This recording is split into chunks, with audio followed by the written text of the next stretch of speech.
éditions Building on précédentes, the le success format de of la the past three CNP editions, évolue the cette format année of the PNC en is poursuivant le même evolving this objectif: year, while remaining true instaurer to un its rendez-vous original ambition, international à Paris establishing in pour Paris a développer key une réflexion international navale sur la forum durée, for sustained en naval prise directe reflection, avec la situation closely stratégique. aligned with the strategic environment. L'originalité de l'association The entre la Marine uniqueness nationale et of the l'Ifri partnership between the réside French Navy and Ifri précisément dans lies cette combinaison entre precisely le in cadre this doctrinal, combination of l'expérience doctrinal opérationnelle thinking, et le savoir-faire operational policier oriented. experience, and Il ne suffit pas pour policy-oriented nous de expertise. produire de la recherche, Producing il research faut qu'elle alone soit is not pertinente sufficient. et utile It aux must be décideurs. also relevant La and genuinely conférence de cette useful to année decision est makers. intitulée, comme vous le savez, This year's conference is Réarmement entitled, as naval, you know, opéré en Naval eau contestée. Rearmament Operating in Elle a Contested été Waters. choisie en fonction, d'une part, du It's contexte has been international chosen because et de of l'autre, the des international débats environment capacitaires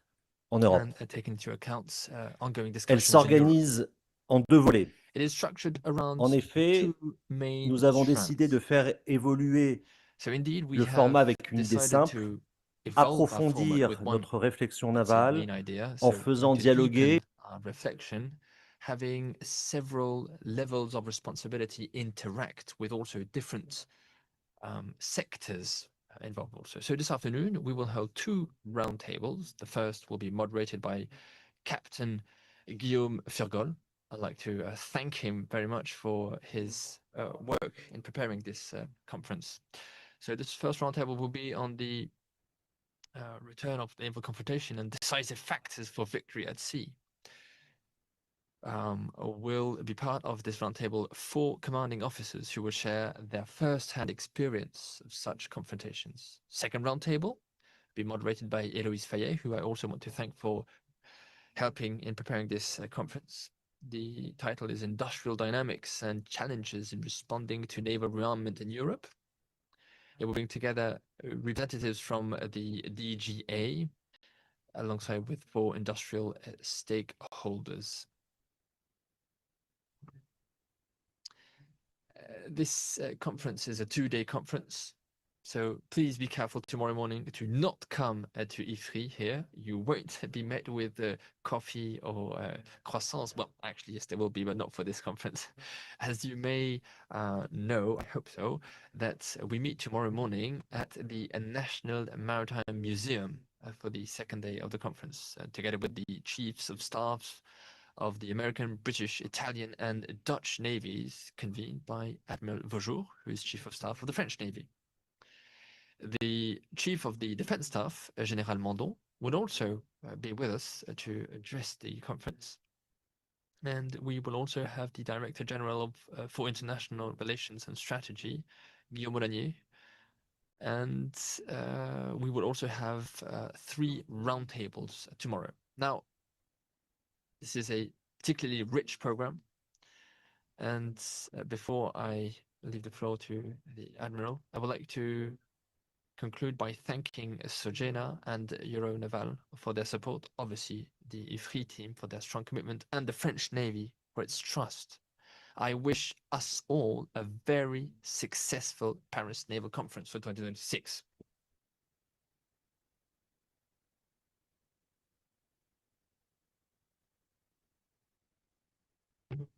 It's a very impressive panel. I was preparing my intervention yesterday evening, and this morning I asked if it was in French or in English. They told me it was in French, so I'm switching to French. I'm sorry. Les 400 So, celebrating 400 years, the French Navy. This is not just let's say, the opportunity to look back at what has been done, but more based on what we did in the past, prepare the future. So this afternoon, we have the kickoff meeting of the 400th anniversary of the French Navy.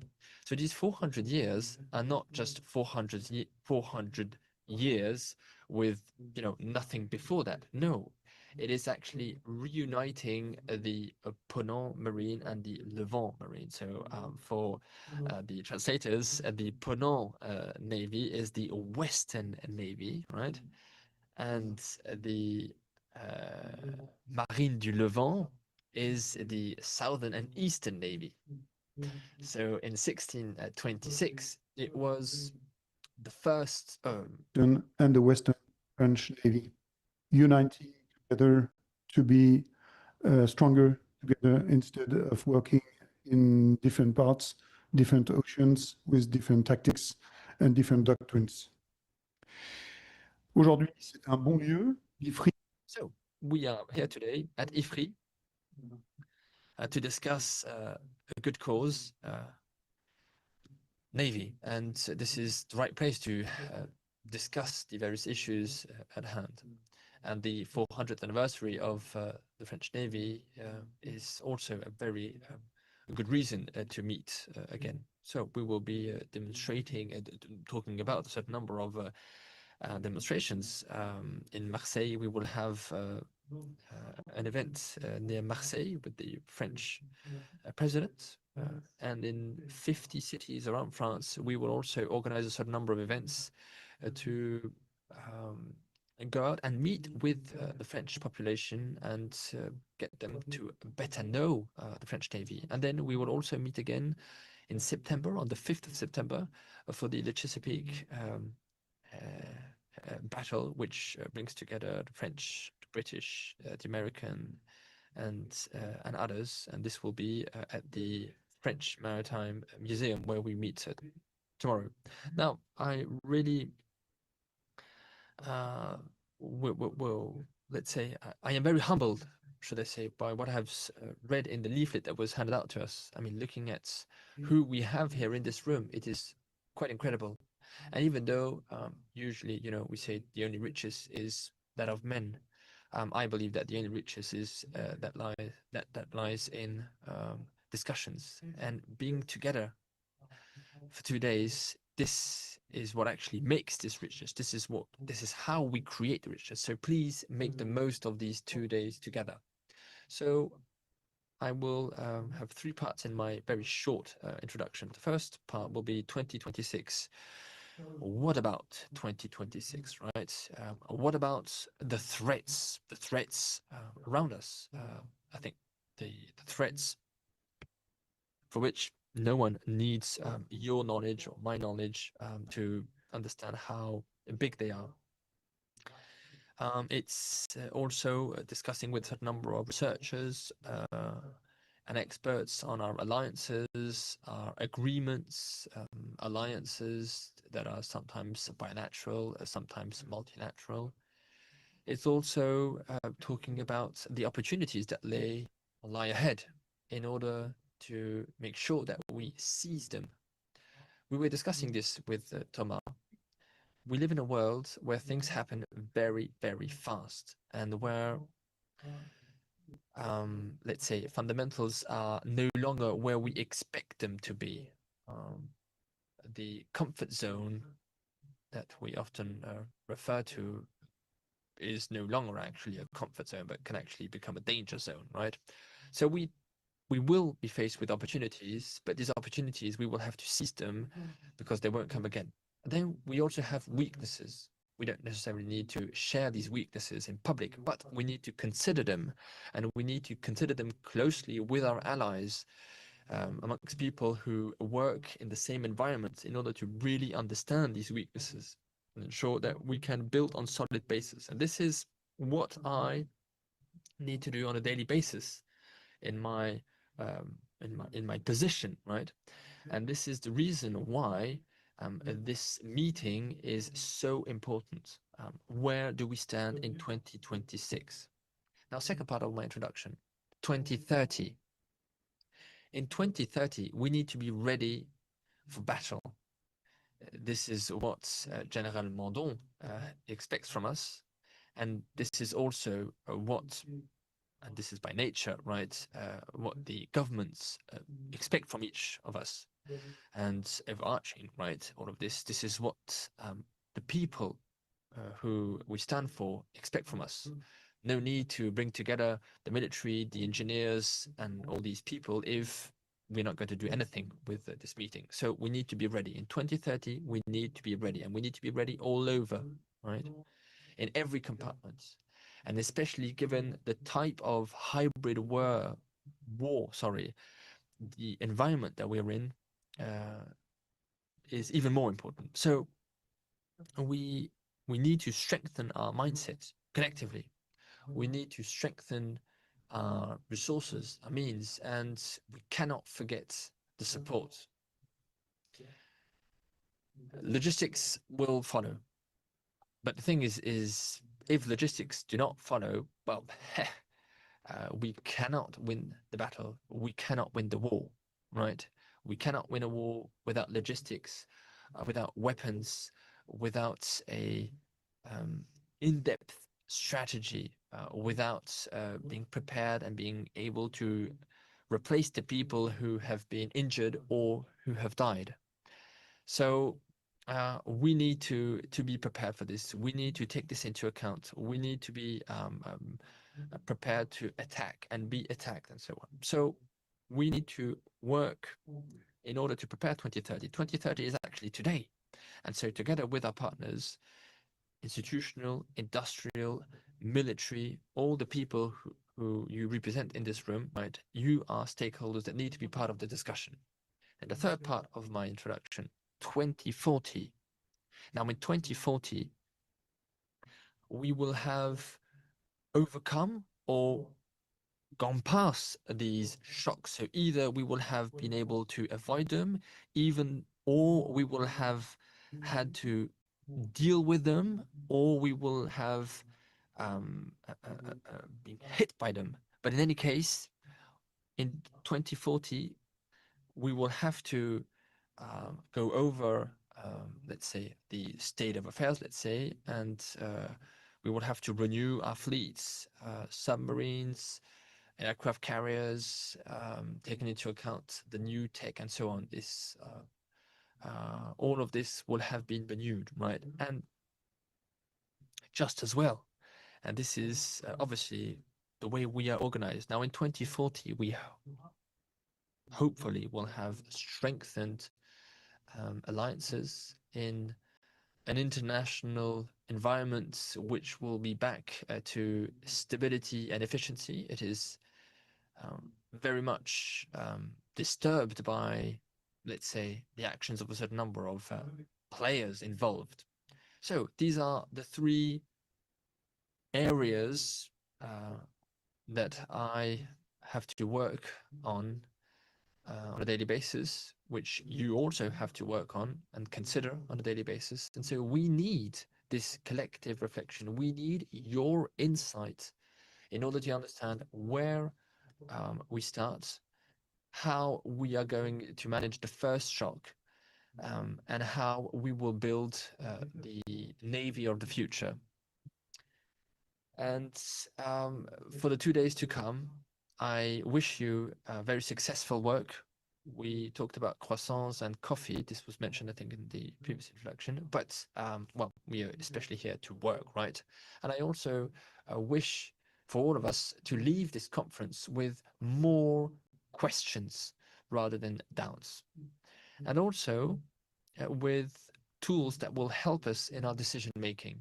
If we can leave the conference and go back home, wherever we go back to, right, with real questions, in-depth questions, less doubts, because we will have been reassured by this or that, or light will have been shed on this or that question that we may have had, and that we have these tools that will help us to make decisions.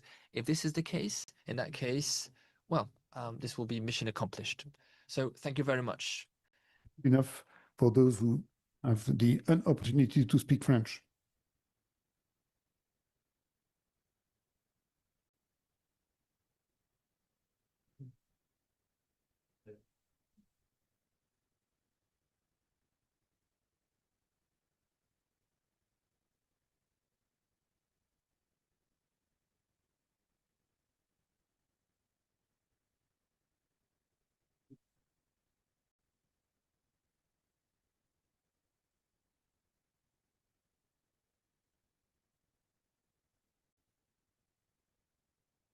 Bon, merci à tous. Donc, il nous revient. Thank you very much. So It is our honor to kickstart this conference. So, a quick welcome. You have some headsets where you can have an English translation on the fly. So feel free to grab one. And obviously, all will be translated from French to English and from English to French. This panel will be in both languages because we have here a representative from the Royal Navy and from the French Navy. So as most of the audience is French, sorry. We will speak French, but obviously I will be addressing my colleague from the Royal Navy in English. So grab a headset if you don't have one now. Donc je reprends en français. Switching back to French, thank you very much again. It is a great pleasure to be here with the 4 officers to talk about a very operational topic, and beyond this, I should say, is an in-depth question issue, right? And so the title of this roundtable is Renewal of Naval Confrontations and Key Factors for Victory at Sea. And I guess this is a very good way to start this conference. This question, well, you know, we didn't put it up here by chance. I mean, we all see that this confrontations at sea are becoming more and more likely. And so, well, we need to be prepared for this, right? And we see this in every areas of the world. We see new technologies that are having a big impact on naval warfare, and obviously will change naval confrontations in the future. So CNP had to tackle these issues. And so now I will switch to English. Royal Navy warfare officer, later specialized in intelligence and information warfare. You have served both at tactical and operational level, and you are currently in charge of managing the delivery of information warfare capabilities for the Royal Navy. As such, your insight on the role of information and data in modern naval warfare will be much appreciated here. Commandant Jérôme Henry, donc vous êtes... Captain Jean-Marie, so you have experience in the training division of the Naval Action Forces. You have been involved in the Red Sea against the Houthi threats. You've had several roles, the program and planning for the French Navy. You've currently you are head of the training division for a Naval Action Force. And so we look forward to you shedding a light on modern naval warfare. Then we have Florian El-Ahdab also with us. You are also for the French Navy. You have commanded the FREMM Languedoc. You've been in submarines, but not only you've had a certain number of expertise centers working on new tactical strategies, and you will be sharing your experience on what it takes to be successful at sea, especially based on recent missions of the French Naval. And then finally we have the Captain Alexandre Tachon, who is currently in charge of major armament programs within the French submarine forces. You graduated from the Naval Academy in 1997, and you spent most of your career in submarines. So very interesting to hear from you when it comes to talk about well, the role of submarines in the 21st century naval warfare. So, to quick start this discussion, I will switch to English. Speaking. One key factor of warfare, and especially naval warfare, has always been having the initiative. And obviously, to be there, you need to develop the best awareness of the naval battle space, but more broadly, of the maritime domain. Awareness is a thing, but understanding what is unfolding and taking place in this operational environment is another thing. And indeed, as more and more human activities are taking place offshore, the maritime operational environment is getting increasingly complex. And on top of that, the adversary obviously will actively try and deny you this awareness and understanding. So for my first question, I would like to ask, with this ever-growing array of sensors in the battlefield and above, data appears to be everywhere. Since you are dealing with information warfare, for instance, how important for you would be data mastery in the future of naval warfare? And obviously, if it's important, we'll answer this question, how to get better in mastering this data and information. Okay. Well, Jérôme, l'Ifri, c'est un plaisir. Right. Well, to start with, I'd like to thank Ifri for organizing this event, and this is about all I can say in English. Of your second Sea Lord in his ability to do that. Look, we know we need weapons that are capable of going much further. We know that we need resilience in our naval capabilities. We need redundancy. We need the ability to operate in a degraded, a denied, intermittent, and low bandwidth environment.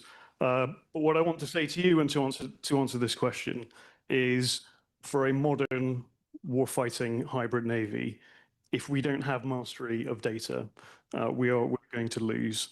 And battle space awareness, in effect, collapses if it's not underpinned by the ability to curate, share data at pace in order to sense, decide, and affect. So we need authoritative data catalogs. We need fused data. We need target quality data backed up by an assured C2 system that's capable of moving this data at machine speed and making sense of it. So what we emphasize, I think what we should emphasize, is fighting on the same picture, but that only works if you have agile bearer networks, if you have multiple redundant systems, if you're able to blend agentic AI and computing power, not just the data, but the processing power to make sense of the data, both at the core within HQs and also at sea on the edge. So you can broadcast your data in A2AD and DDIL conditions. So if I was to say to you that I wanted you to shoot something and I gave you a box of ammunition, you would say to me, well, where's my gun? And we talk a lot about data, but I don't think we talk enough about the things that make the data useful and available. So if you're going to use ammunition and you want a gun, well, think of data as the ammunition, but you need the mechanisms to be able to use it. You need a lot of computing power. And if we are going to exploit agentic AI, we absolutely have to have computing power, both ashore and at sea. The computing power has to be resilient and redundant, and it has to be available in a time of conflict. So we need the ability as a society, not just as a military, to be able to leverage computing power, literal power, and water to be able to cool this computing power in order to make sense of the data. So this is what we would call in the Royal Navy the digital backbone, and I think it's absolutely essential. It's both a sovereign capability and an allied capability that we need to be able to exploit. And we need to look broader into civil society and the commercial sector, because in wartime, I think we'll have to scale lithography, chip making, and computing power to burst into the commercial sector in wartime. We can't just rely on sovereign military ability to compute. And at the moment, the European ability to do that is fragmented. Clearly, the US is probably the leading power in its ability to leverage both military and commercial computing power. But China is catching up, and Russia is making the best of what it can in this situation. And then I think I would conclude by saying, if you're able to move that data, curate it, analyze it, you need to be able to do it in very challenging conditions. Your Admiral talked about warfighting by 2030. We have to be able to operate in the enemy's weapon engagement zone.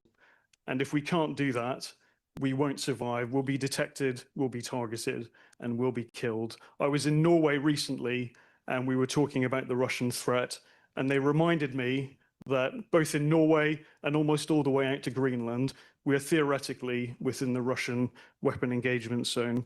So the ability to not only take data, analyze it, compute it, but compress it, use broadcast data architectures that move data in kilobytes, not terabytes, will be really critical for our ability to operate in an MCON environment, to maintain assured C2 battle space awareness, to deliver integrated fires in this context, not be detected, not be killed, and survive to keep fighting. So in sum, I think data is a strategic military resource as much as a weapon might be in the traditional sense. I hope that answers your question, Guillaume.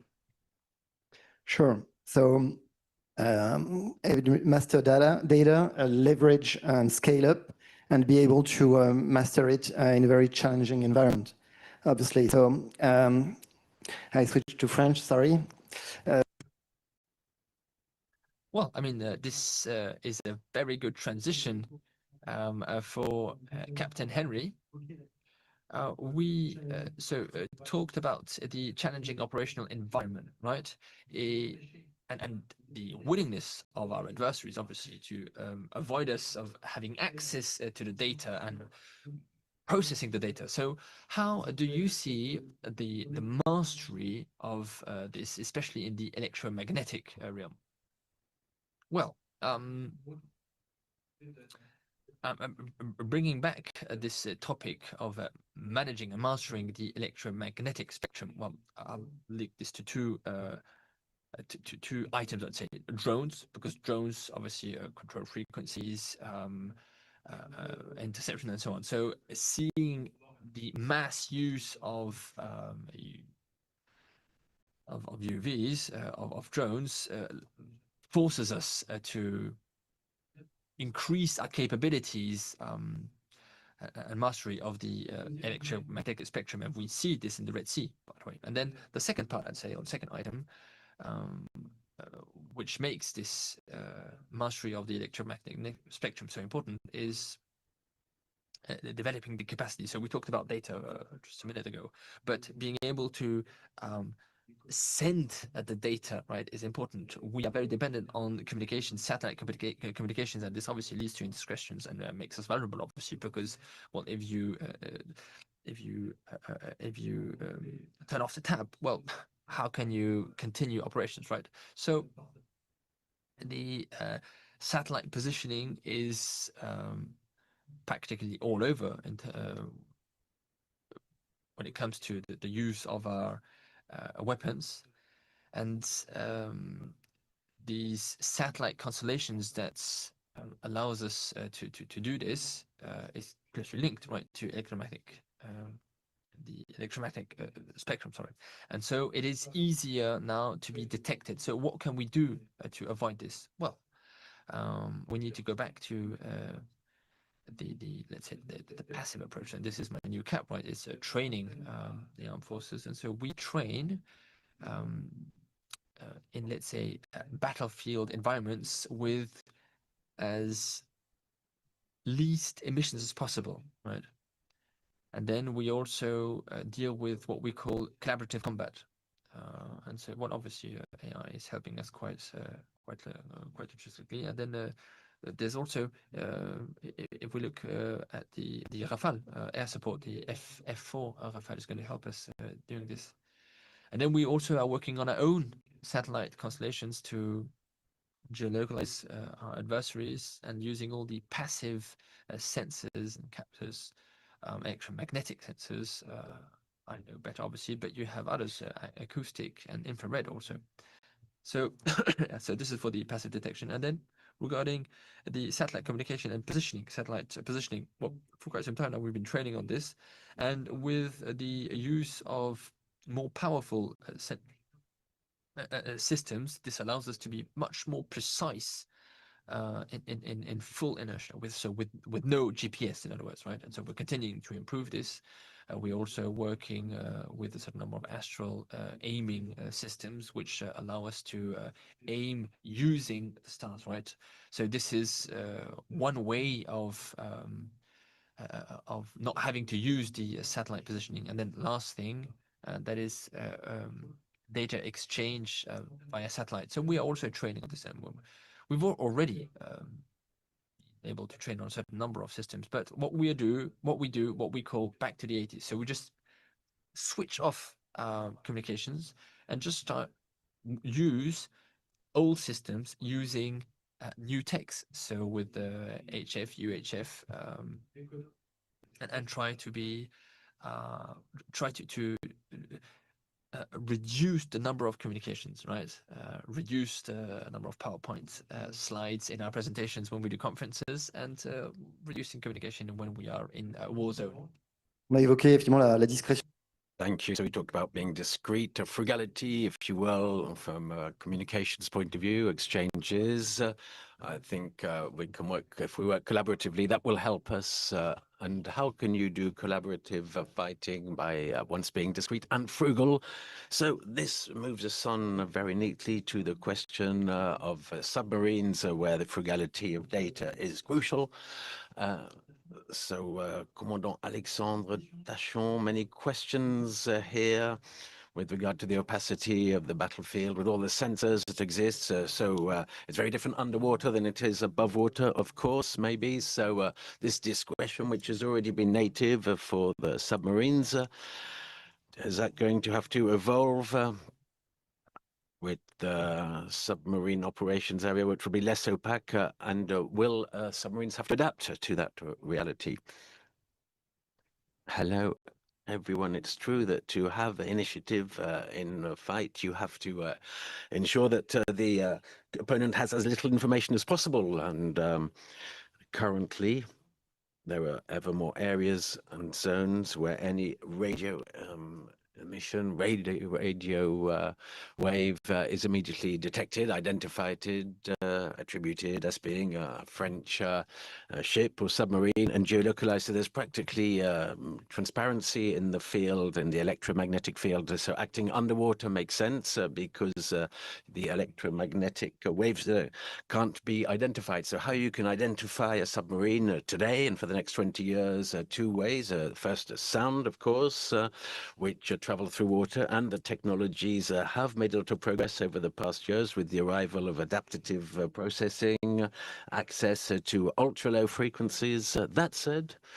That said, there are physical realities. It doesn't go in a straight line or a uniform way underwater. So there's a lot of still, from a geometrical point of view, areas, blind spots. And there's also the phenomena of absorption. So there are limits already there with regard to physical reality that will never be able to go beyond in parallel. You have to see that beyond the improvement of detection technologies, there have been improvement of the discretion-related technologies which have been mounted on our submarines. So today the balance remains still in favor of the initiative of the submarines. The second way of detecting one is magnetic anomaly detection, MAD. It's a blob of steel, so there's a deviation of the electromagnetic field, and when you're directly above a submarine, you can observe that there's this deflection of the electromagnetic field, but you have to be right above it. So it's you can think that with the AI, all of that will be multiplied by 2, 3, 5, possibly, but it will remain ranges which remain very low when you carry out the ratio with regard to the size of naval battle operations. What may change things is drones, because there you can multiply the number of sensors at sea. By multiplying the number of sensors, you may expect that there may be higher levels of probability of identifying a submarine. But you have to have the ratio, look at the ratio between the number of drones and its performance levels and the size of the battlefield. And again, when the sail, if it's huge, larger, you can, if it's Northwest Atlantic, you can well imagine that we'll never arrive at a transparency from an acoustic point of view. So the drones, it will create more negative spaces, drones, areas where there are acoustic transparency, which will be of limited area. So either straits, like a Juke, which links Greenland, Iceland to the UK, or the Gulf de Gascogne, the Gascony Gulf here in France. So we're far from having a total transparency in the acoustic field. So the initiative is still in favor of submarines. Then there's a final point, which is at the environment, and we're well aware of that. The elements will always be stronger than us, and you always have to evolve. If there's over 150 kilometers per hour wind, it's difficult to fly. If there's a lot of tempest, you can't have the helicopters operating. So a lot of reasons that you need to adapt to the environment, and opportunities for us which we need to work upon and leverage. So submarines still have a bright future. So to answer the question of the panel, indeed, in the ocean environment, the submarine remains a key asset for the Navy because it retains the initiative, and for some years to come still. If I now turn to Captain Florian El-Ahdab, so you've had a return of experience, feedback with regard to what we have just we talked about the right balance between discretion, taking the initiatives, and identifying and detecting the opponent, and the reason need to expose oneself to detect said opponent. So to come back over what we have heard, I think that we need to remain schizophrenic. We need to remain schizophrenic because on the one hand we have to move forward with regard to the topics talked about, data, electromagnetic waves, the exchanges between the units, working together, fighting together.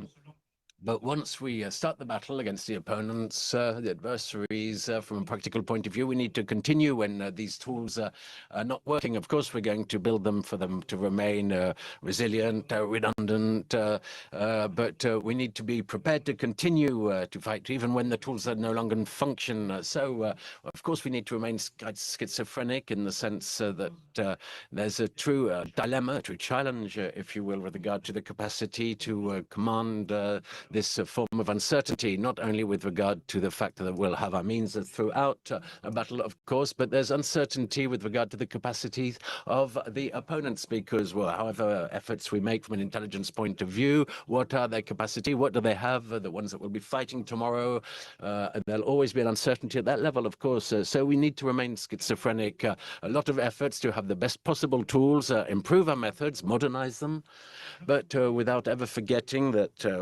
when we're hit the first time, maybe, whether that be physical or not physical, cyber attacks, for instance, are iconic with regard to the threats that hang over us, and which may deprive us of some of our capacities at the worst possible moment. So when we're in action, whether from a tactical or technical point of view, the question is, am I ready to manage all of a sudden the lack of services that I may have got used to, which are lacking when I really feel that I need them the most?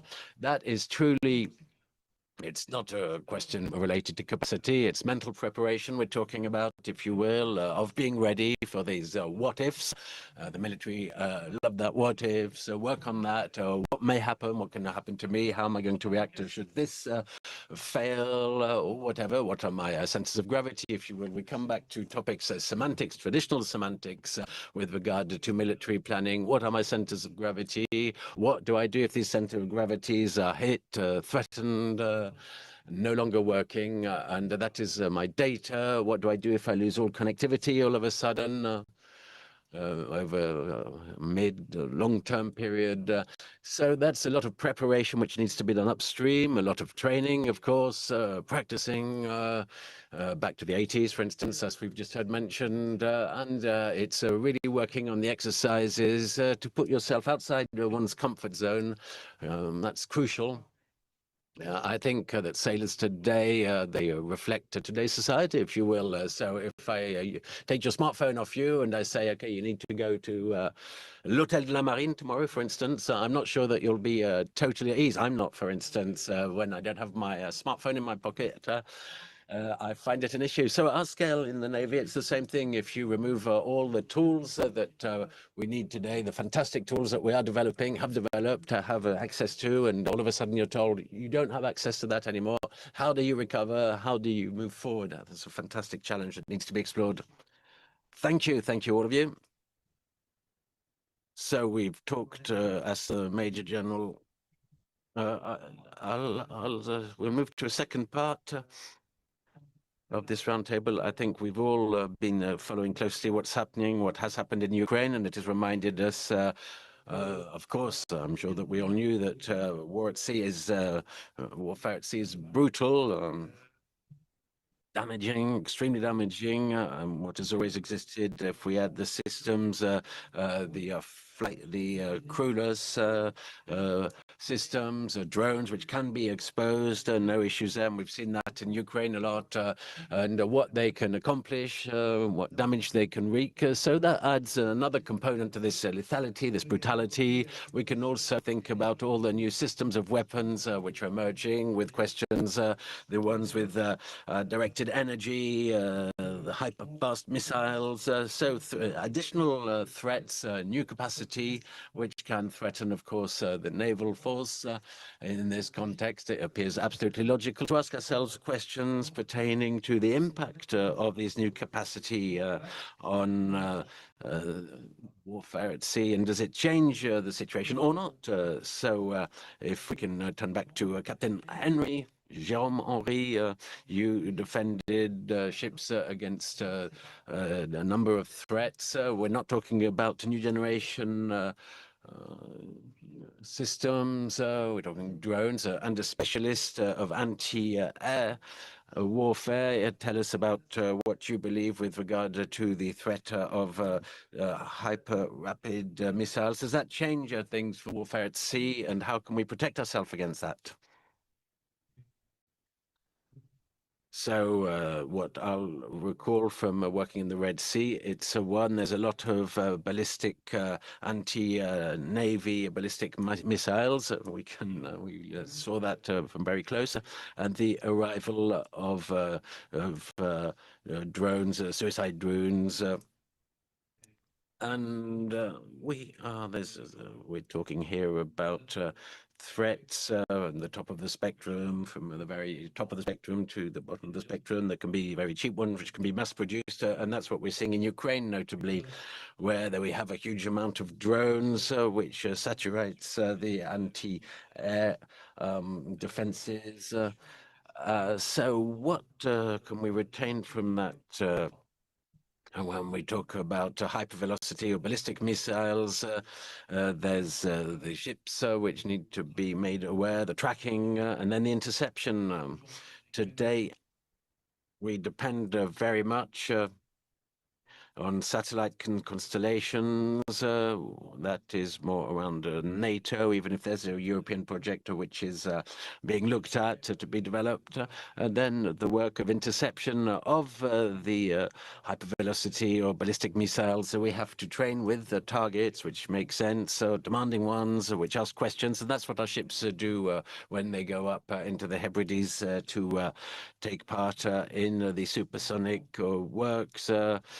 And we can do that. We can do a lot because we train also to shoot against missile missiles. That's the work that we're doing in September, and also we shot on DUSMs. So we're working on targets which ask ever more questions to be able to intercept these threats from the top of the spectrum, the hypervelocity or ballistic missiles. And tomorrow we will have to think about how can we fight against or intercept things which go even faster, or how we can lead them astray by deception, by electromagnetic deception, because the faster they go, the more opportunities you have of doing this deception. And at the bottom of the spectrum, that's a big discovery also in Red Sea.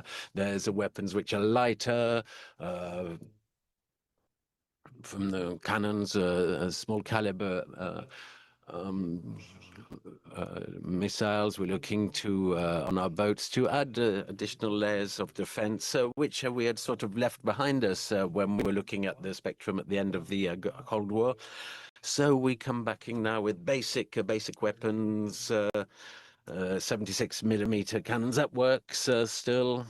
Or again, at any rate, and we're going to add other layers, a lot of projects that we had. We were talking earlier on about jamming missiles, lighter missiles, Mistral, the laser-guided rockets, which are more adapted to the threats facing us today. And, of course, training. We have an annual appointment where this year, with the priority that I gave, it was to work on the saturation and the risk of friendly fire, because there's a lot flying around in the air above you, and when you open up fire with other weapons, mistakes can happen. So it's this high-low mix, if you will, which needs to be worked on today to ensure that we can really push back our thresholds, saturation thresholds.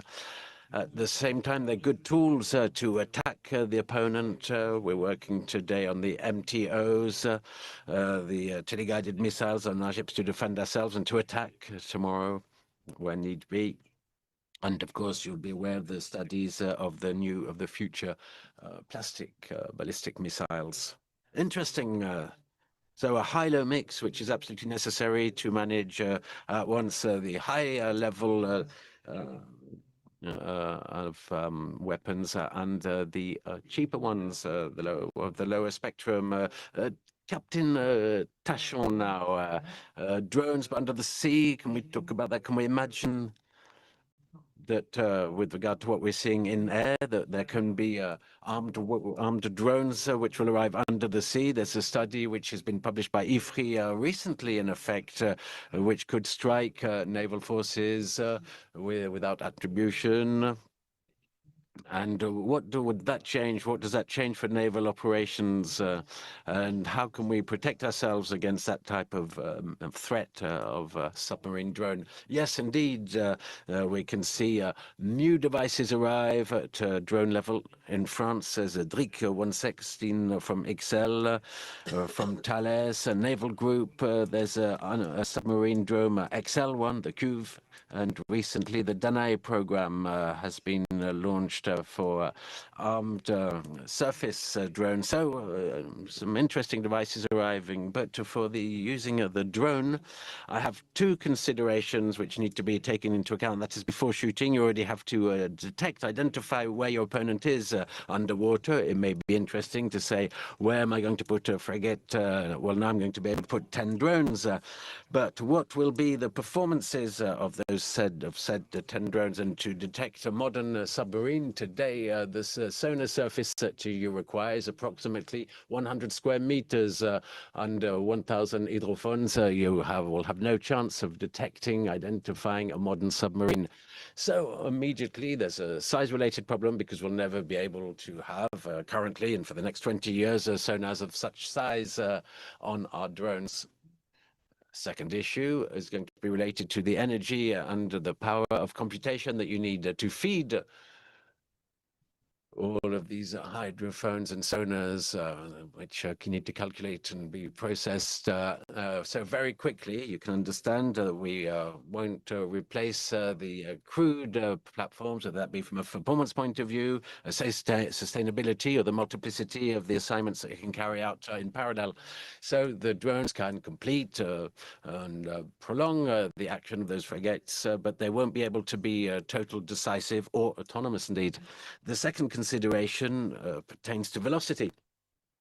At sea, the ships move. Naval warfare is something which is dynamic, so there needs to be a major reserve in speed to be able to go and hit your opponents, to get to the position where you need to be. And the sea environment is different from in the air. You need a reserve of energy, which is important if you want to multiply by 2 your speed of cruising.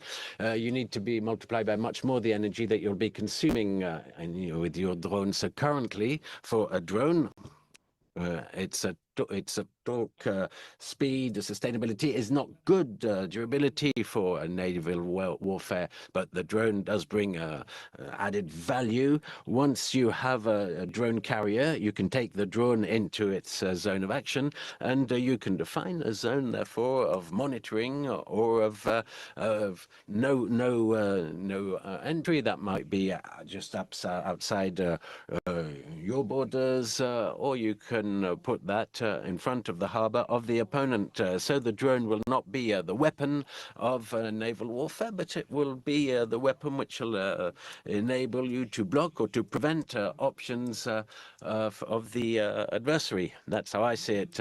So from our side, how can we fight against drones and protect ourselves with numerous weapons and cheap ones?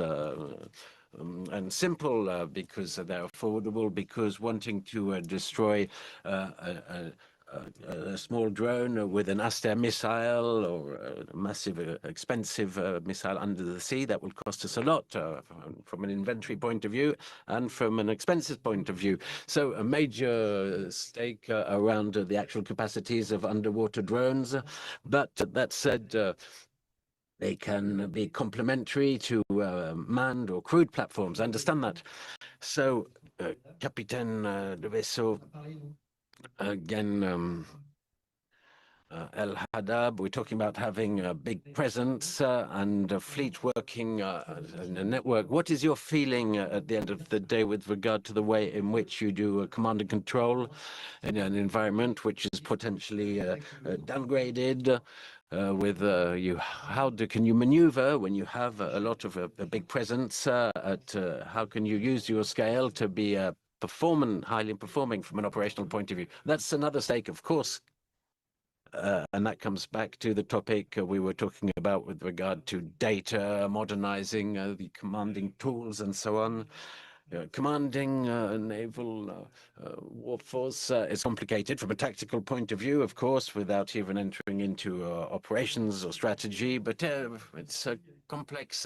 There was a photo on the screen behind us when we arrived. I think it was a finished photo of Mario Porto 24, which was also for the French Navy. It was a 24th edition of the Polaris operation. When you see that with everything that you have, the different ships, I forget the exact numbers, but you have an airplane carrier. Conventional means here we're talking not manipulating drones, but you have a level of complexity with regard to the different vectors. You need to coordinate the action of all these different ships and tools and platforms. So the exercise of commanding these groups, this naval war force is not straightforward. Far from it, indeed. And I feel like saying almost that needs to be worked on much more than we have in the past, because clearly, and this is no secret, we spent some time, 20, 30 years maybe, with conducting operations which are not symmetrical, and in which the necessity to coordinate the naval strength of such a magnitude was quite rare. But if we are now moving towards a global shock against a symmetrical state opponent, will change dimension in the complexity of what is required to coordinate the actions of all these components and vectors. That is complicated, of course. It's complicated. Not only it's complicated if you're just working with your national force, but if it's inter-allied, there are questions of, in addition of culture, vocabulary. We need to agree absolutely on the tasks and missions and the different remits.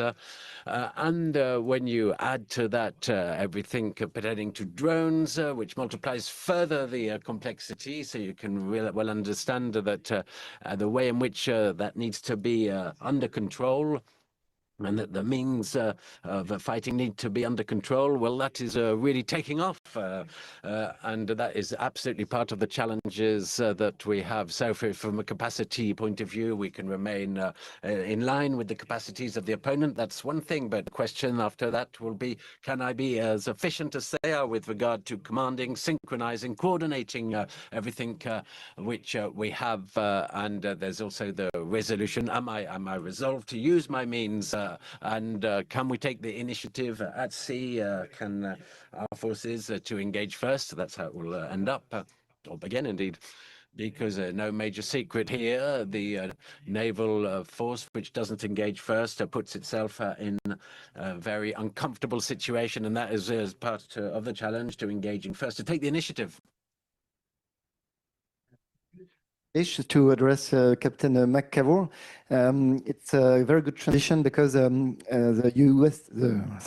Royal Navy is transitioning to an hybrid fleet with obviously many assets involved, most of them unmanned, and well, so it's a reminder of what the US Navy has developed as a concept with distributed maritime operations, and you call that a disaggregated Navy.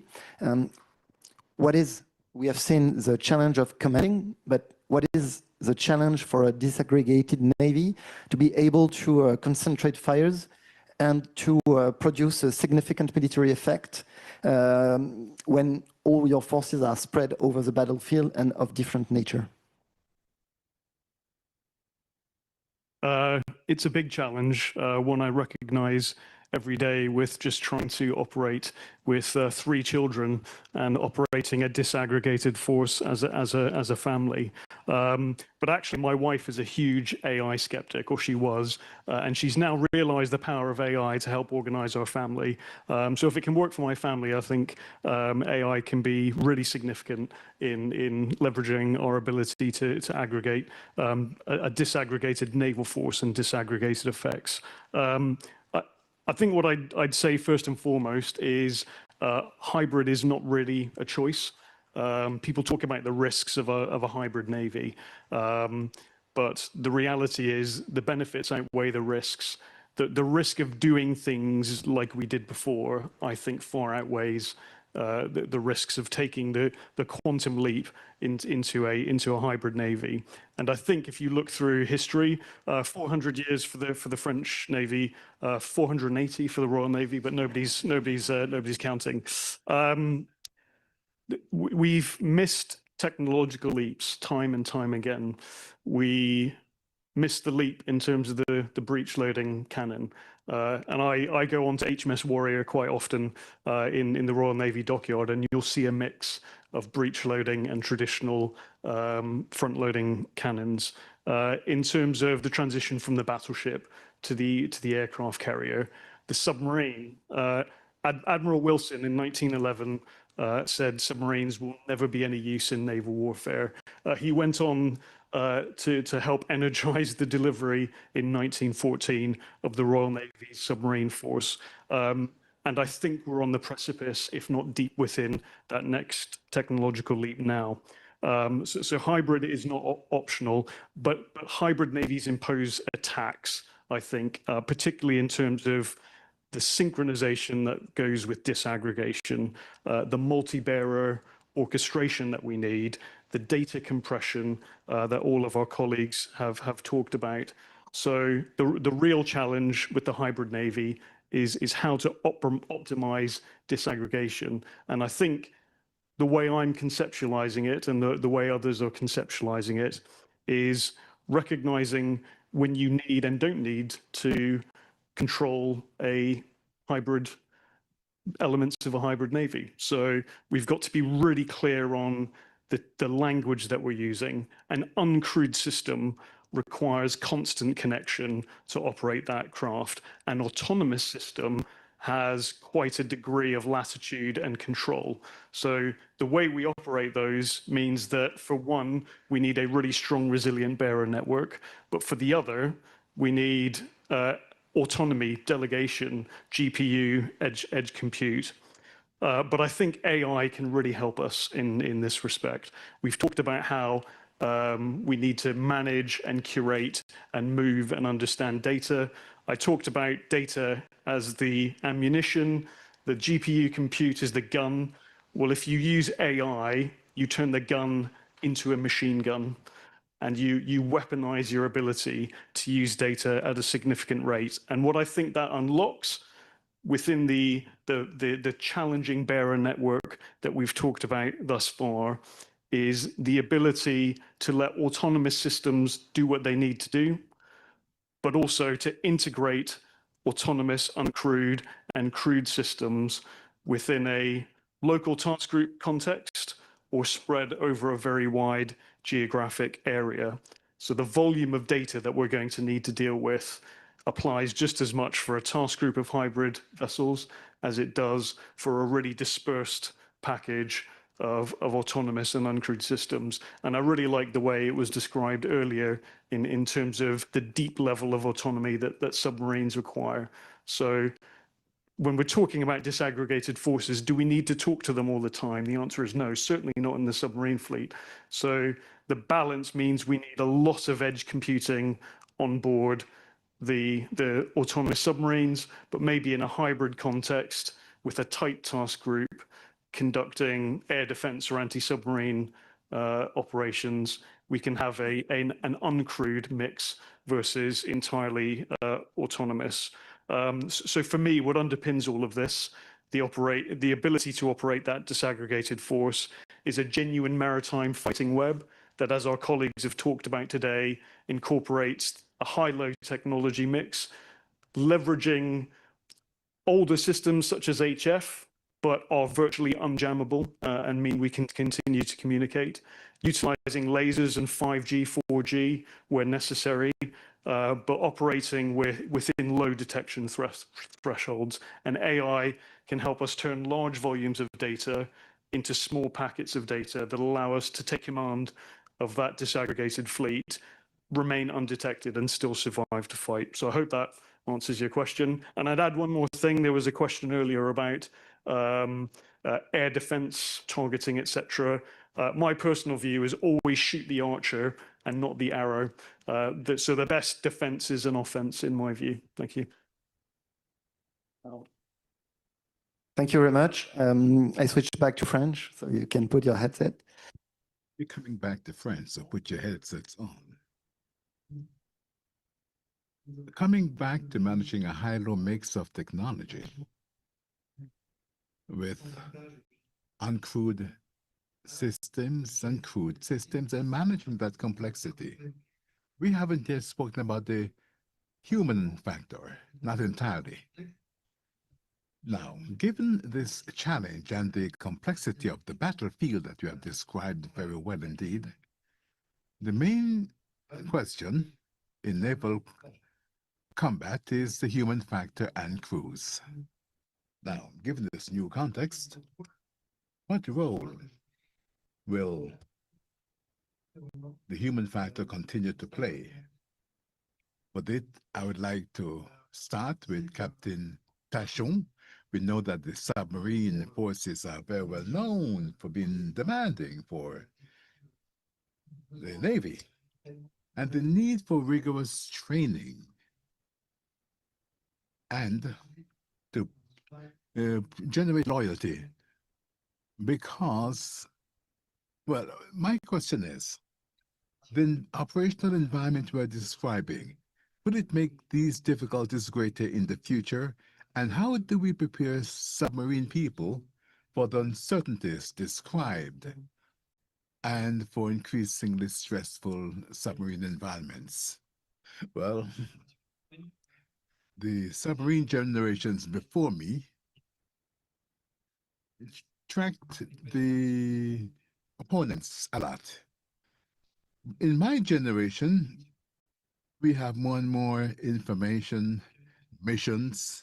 With the younger generation, we're adding naval cruise systems and ability to strike on land, a bit like the American Tomahawks. And the dry deck shelters that you put on the back of submarines to carry special operations using submarine drones, for example. We can see therefore in this environment that they will be very demanding in the years to come. The way we're dealing with this in France is by putting 2 crews per submarine. That's the main response, 2 crews, because the crew that's not in charge of the submarine can focus on simulations. With 3 months of simulators per year, that can make you progressive in learning for the submariners. And you can also present scenarios based on concrete feedback from the operators. Experience in recent months and years preparing them for the missions they will encounter, and we can set up extreme scenarios of saturation and tough combats. We can therefore see that simulators lie at the heart of our response. Of course, that calls for investments in simulators, but that will ensure success in our operations. When they go to sea, there are about 20% of days at sea, which are days of practice at sea, where they judge and assessed.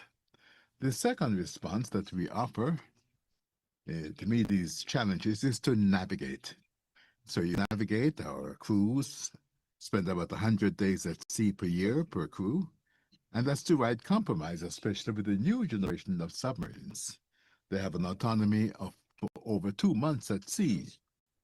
There too, when you navigate for at least 100 days per year, you have the issue of availability, calling for investment in infrastructures, the availability of these vessels. Once again, it's for good reason, because to navigate, that gives experience and you're confronted with the realities. Very good. I'll put this same question to the captain for the naval operators, for surface vessels. What are the keys for a good training to be decisive at sea? Well, I hope the surface forces are well known for the rigorous training as well. Anyway, I would like to come back to the Red Sea. The Red Sea is the first time in years that we have been exposed to lethal threats for vessels, with probabilities of intercepting a threat that's well below 100%. In those cases, you realize that the stress factor will play an impact on your teams, on your crews, and you're not the best when you're facing threats like these. So the mission that the Admiral put me in charge of was to help my crews to practice in this area. It was a challenge because it's complicated to put people in a level of stress as if they were coming to the end of their life. But we looked at what the other armies do, or what the other Marine Naval forces do that are more accustomed to being in the front line. So today we're working on drills, using our simulators to put our crews in situations that we want to be more and more stressful, with cognitive, auditive stress. We test lots of things to push as fast as possible in terms of the level of stress, to be sure that their reflex actions will always be correct. That is one of the factors. So we are working on that today. We're working on our horses. I have crews who are well practiced at this, but the challenge is real. The other important aspect is adaptability. As long as you haven't used your weaponry in battle, you don't know how it will operate. You may be surprised. And as Florian said before, the opponent's weapons, you may have the best information possible. Once you haven't seen it in real life, you don't know what level of performance it will give. So your crews will necessarily be surprised when the first shots begin. The important thing is that they must be able to respond quickly and adapt quickly to cope with these surprises.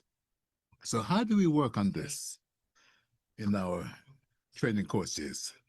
After you have offered the basic know-how, you move on to non-scenario actions, meaning surprising events, where you surprise them, you change the scenario in an exercise midway, all to put them in a situation where they have to adapt. So that is what we have been working on in terms of the human factor today. We're just at the beginning. We learn as we go along. We look at how the other armies do things. I believe that American or Israeli comrades who have had recent confrontations may have good ideas, and all good ideas are good to take today. But our crews must be ready the day we need them to be. Thank you so much. Let me turn to Commanding Officer El-Ahdab. You spoke about national challenges for training. The question, of course, is what about the future in a high-intensity battle? We spoke about alliances before. You won't be alone. How do you train efficiently to rise to that level of challenge with the several of you? And what's the training framework, international framework that we need to develop to be able to train efficiently? Well, before I answer that question precisely, I would like to come back to the Polaris adventure, let's call it that way. So the first edition of Polaris was in 2021, quite recent. We did 4 editions of this exercise already, and the 4 editions all were very different. But one thing that was key in all 4 drills was that you did that in circumstances that you don't find in other exercises that we normally organize in the Navy, especially because, and it's an acronym we haven't used yet, but was very fashionable at the time, but M2MC. I imagine you all heard about M2MC, multi-domain operations, often translated that way. So this acronym, fundamentally, what is it all about? It's an acronym saying that work at tactical level is more complicated than before, because the tactical level and the operational level will up to the tactical but the tactical level is a concern that is not only tactical, meaning that maneuvers by isolated units such as naval forces must take into account factors that were carried out by other M2MC decision-making bodies. So Polaris is all about training tactical fields in M2MC. What does it mean concretely? And what does it lead to? I think it's quite true in all 4 editions of Polaris that we have organized so far. It varies depending, but overall it is true. We put the naval force in an environment that they don't know much about normally. And we organize the entire exercise so that the scenario adapts to what the participants will do on the field. So we try to integrate in the actions of the naval forces considerations that go beyond the tactical level. And that is very rich in terms of the definition of the line of reasoning in building the maneuver, taking into account constraints that will apply to the naval forces tomorrow, so that people can get prepared efficiently for what will happen to them tomorrow. Now, what's iconic of Polaris is controlling shifts in confrontation. We spoke about initiatives, that what moment the naval forces can take the initiative or not. If they don't take the initiative, they'll be taking a major risk and may be subject to significant certain losses. So the question is this: in the line of reasoning and the way the different commanding officers think tactically, but can be developed at other levels. As a matter of fact, we're organizing an exercise that is more operational, but in spirit targeted for the same goal. So this is the question: how do we create a line of reasoning so that the naval forces can capture the fact that a shift is taking place and that you'll be shifting to confrontation and it's now time to take the initiative? You can see that we did this in the tactical forces, but in fact it was carried out by all the other units, because in fact these units found themselves confronted with scenarios that they were not pre-planned, because by construction the exercise is made to adapt to the choices made by the forces involved in the exercise. So when the head of the Blue Party decides to maneuver this or that way, the units must adapt, as they will have to adapt tomorrow to decisions taken by their commanding officers. So to come back precisely to the question, how do we all practice together? I think we try to convince our allies that is the right way to practice. Typically, Polaris 25 that we did last year worked well from that standpoint, but Polaris 24 wasn't too bad.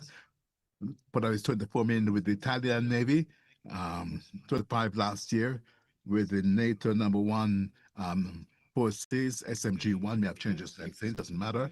So we practice with all these partners, taking them to a Polaris type exercise and showing them, convincing them, because we're convinced, but we're not convinced for the sake of it, but we're really convinced. Convinced that that's is the right way to practice. Not just tactically, but also practicing together, because the confrontation with this uncertainty creates good relations between the different players so that we can increase the level of mutual understanding. Because when you are talking about that technical dilemma, I go left or go right, and we've never done that before. When you start discussing that with your partners, then you will have to probe into what will happen tomorrow if you come close to the confrontation zone in sea with these partners. Just like we do that at that level of tactical command in units, is the same thing. You make the most of the Navy people's commitment, telling them that, okay, this may happen tomorrow. What do you do tomorrow if this happens to you? No, it wasn't planned. No, it's not in the manual. Yes, we have a problem. Maybe a breakdown on this equipment or that. It would be easier the equipment work, but what if it doesn't work tomorrow? What do we do then? And then you see that the sailors adapt constantly and they reveal themselves, and you see a real confrontation to the realities of a battle, and that shift to a confrontation. Thank you so much. Captain McCavor, so we have already talked about the hybridization of the Royal Navy. If I'm not mistaken, the first step is supposed to be handled by a private contractor to operate those unmanned systems.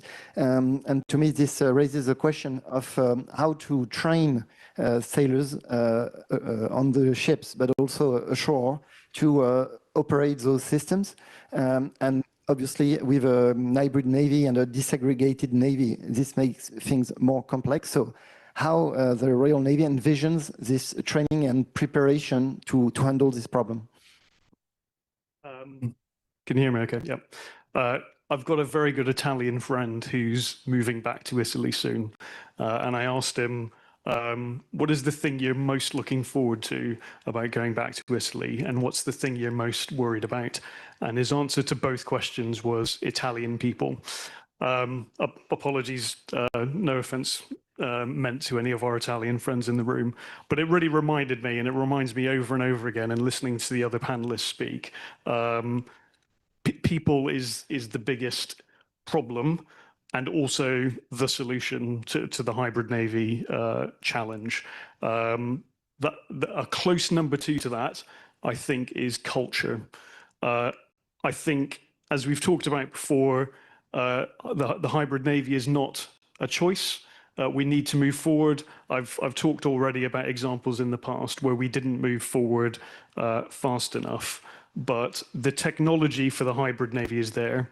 You know, the Royal Navy's recently deployed XV Excalibur. A number of navies are working with USV swarms. We trialed the Malloy T-150 on board HMS Prince of Wales and in the High Mast Task Group. We're deploying Atlantic Bastion sensors, and many other navies are doing similar things. So the technology exists for a hybrid navy. We're not going to get more people, we know that, which is a problem. But people are also the solution.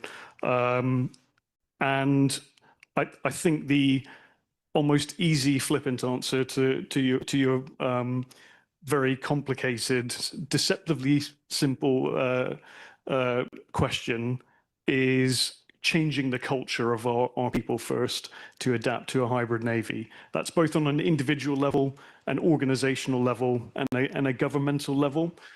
We need the doctrine, the safety cases, the TTPs, the authorities, the accreditation, the governance to operate autonomous systems.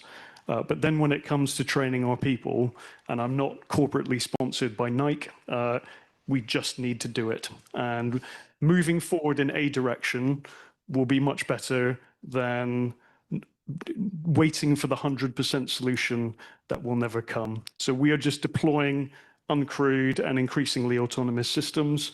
You know, your colleague earlier mentioned we're doing a bit of learning as we go, and that's definitely happening in the Royal Navy. But we've just got to do it in order to move forward. But I think something that we can do is re-brigade and retrain from the bottom up our people. And I'm always impressed by the young people coming into the Navy and their appetite, their hunger for digitalization, autonomy, and indeed, we're mapping skills in the Royal Navy in a different way. We're training a new cadre of digital warfighters who will be able to adapt to the rapid changes that we know we're going to need to face, but we're not quite sure what they look like in the future when it comes to integrating, organizing, delivering, and fighting an uncrewed Navy. So one of the things we're doing is information warfare transformation, which will map digital and information warfare skills across the next generation of Royal Navy warfare officers. And they'll be able to move through their careers on a skills basis as opposed to a stovepiped career that they may have had traditionally. So I think, to answer your question, it comes down to mindset, it comes down to flexibility, and it comes down to just doing it and moving forward to get an 80% solution now rather than a 100% solution never. Well, thank you very much. Since we have to answer, well, ask questions, but answer the question of the panel, which was key factors for superiority at sea. If I may ask to each one of you one word that you, after those exchanges you have in mind for key factor, what would you answer at this point? Florian. Fighting spirit. Thank you. Data, thank you. Discrétion. Discretion. D'adaptation. The ability to adapt. The question. I have, well, another question. Maybe anyone can take the floor to answer. According to you, since I guess you have all been monitoring the Russian-Ukrainian war at sea, what has been lacking the most the Russian naval forces in the Black Sea to be decisive? Decisive, sorry. Anyone want to answer? So what has been most lacking? Yeah.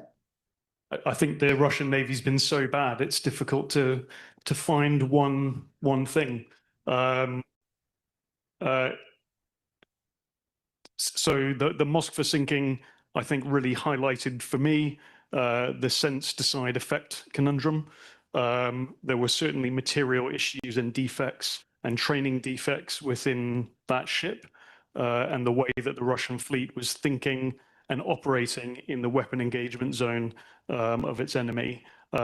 So I would say that underestimating its enemy's ability to target was probably the most decisive factor. And I can look back to the example of HMS Sheffield in the Falklands War, and again, understanding the enemy targeting system is what allowed the Exocet to go into the side of that ship. And it's worth remembering that it's longer now to the Falklands War than it was between the Falklands War and World War II. So what that tells me is when we say we're fighting navies, and we are, but when we say we've got the experience, we've got the training, I would put forward to you that combat-ready naval forces in that sense maybe don't exist today in the way we think. because it's been a very long time since we had a high-end conflict. And I think the Russians were reminded of that lesson in the Black Sea. And I think we need to take that lesson for whether we're looking at responding in the South China Sea or in the high north around the Kola Peninsula. Well, thank you very much. Any other answer? Oui, je voudrais rajouter un mot sur les I would like to add a word about the drones in that zone. This is a small area in terms of naval battle. From a philosophical standpoint, we can use drones because it's a small zone, not a large ocean. But since you have it's unmanned, they're more disinhibited in the use of force. So daring to do things that you wouldn't ask a crew to do. I've seen Ukrainians who played around with drones and were very aggressive in the Russian harbors, things that we didn't believe that were doable with a navy that was manned by crews on a ship, quite simply.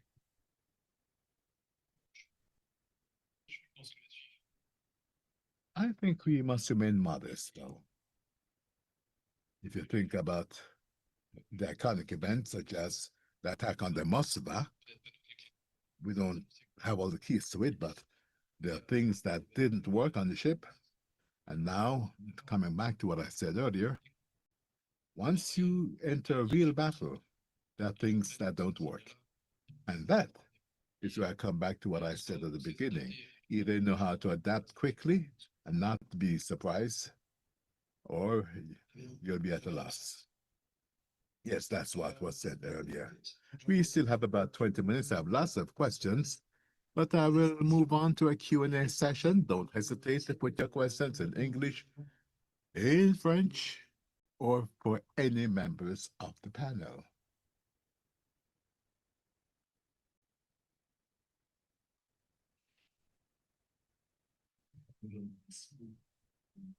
Thank you so much for your presentations. My question is on the human factor. We spoke a lot about technology, first of all, but the human factor. I would like to know, what have you learned from the behavior of your respective crews during a period of great difficulty? Did you shoot? That's my first question. My second question is in terms of practice. I don't know how far you can go in your answer, but did you note any significant differences between crews in terms of their level? From a human perspective, there's one word that is important in the Navy: team spirit. In the Red Sea, if I have to cope with ballistic missiles or drones with the resources I had, until that happens, I didn't realize to what extent team spirit was important. There are times when you're not sure that you can defend yourself against a threat, and your mission is then to traffic commercial shipping. As a commanding officer, your role becomes more complicated because explaining to people that the risk they're taking is to defend the commercial shipping, that's more complicated. What was quite powerful with my crew is the solidarity that the crew displayed. For years, they'd been sailing together, and they had great relations. The only thing that motivated the crew then was defending the ship, defending the crew, and that is what helped us move forward. I believe that the importance of cohesion in your crew, that is the strength that will allow them to win the battle tomorrow. And also in terms of differences in training or practice from one ship to another, overall we have very little differences. We are very careful because depending on the operational activities, one way or the other, they have less time to devote to training right now. The people from Brittany are called upon by comrades from the East a lot. So we try to offer them the same opportunities for practice. So we don't have great differences. From time to time, because of the agenda, there may be a ship that comes out of a long period of technical repairs. It will take them longer to come back to that level, but the standards are the same. And when an admiral says that he's qualified well for all the ships. Toujours What I have always been agreeably surprised by is the ability of one team to help another team when they are faced with a problem, you know, even though it's not my equipment, even though it's not, you know, what I'm supposed to do, if I can help troubleshooting and so on, I'm very happy to come and help. See, and I think that's really what makes teams so powerful and crews so powerful. And we all try to help each other. We all try to troubleshoot for the others. And then also you need to be able to manage your equipment. You know, you need to know your equipment, manage your equipment, build it up, take it apart, build it up again, and so on, right? And that's why it's very difficult to only have service contracts on the ships. You know, we need to be able to really understand what the equipment is, how it's made, and what it's made of, and so on, because sometimes we go far beyond specs, you know, and also when you have a problem, you need to be able to bypass the problem. You need to be able to play around with your equipment, even in times of peace. Wholeheartedly with what my colleagues have already said. History shows us time and time again that even when using inferior equipment, the fighting spirit of people is the decisive factor in any engagement. So I said that as navies, we're not combat experienced in terms of high-end naval warfighting, but what we do have, I think, in all our navies, and what we need to continue to engender in them, is a decisive fighting spirit, the ability to adapt in adversity and make the most of the equipment that you have. I think the main worry in this space, or one of the worries that we have in the Royal Navy, is just the time available to at least try and train our people to that warfighting standard.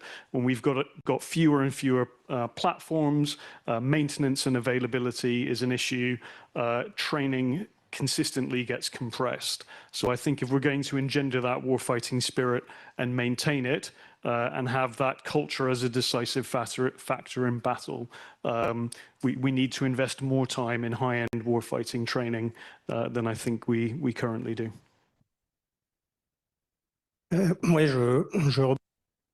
Okay, if I can perhaps echo what Jérôme said. I mean, my crew, in my crew, some of the guys were in the Red Sea and had to deal with the fires and being shot at. Sorry. So I think that, yeah, indeed, the psychological aspect is very important to take into account, and we actually can learn from other environments, war environments, special forces, for instance, you know, on Earth or on land also, why not?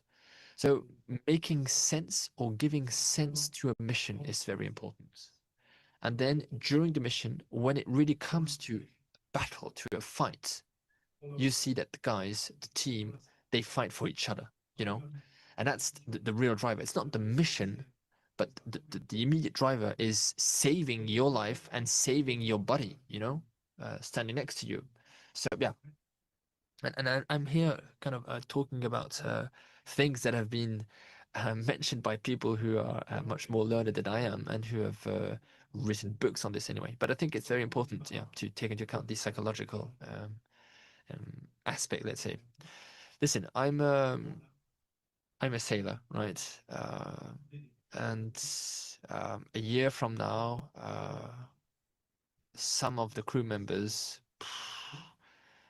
experience tough things, and a year from now, we're wondering, you know, what are we going to be shot up with today? Are we going to survive this and so on? And 1 year on now, well, you know, the situation is very, very calm. Now, obviously, it can change, but for now, nothing is happening. And it's quite interesting to have to deal with this mechanism, you know. Indeed, you were attacked by drones. You had to open fire. You were faced, and you faced death, you know. But that was a year ago. This is no longer the case now. And so, yeah, you have to deal with this situation. You have to deal with this psychological mechanism. So we are in a great period of time because we are faced with things that we were not faced with for quite some time. So will we remember this? I don't know, but in any case, we are learning now. Okay, any other questions from the room, perhaps? Yeah, over there. Perhaps we could take the 2 questions from the back row, same time. My name is Dr. Lee Willett. I'm English, obviously.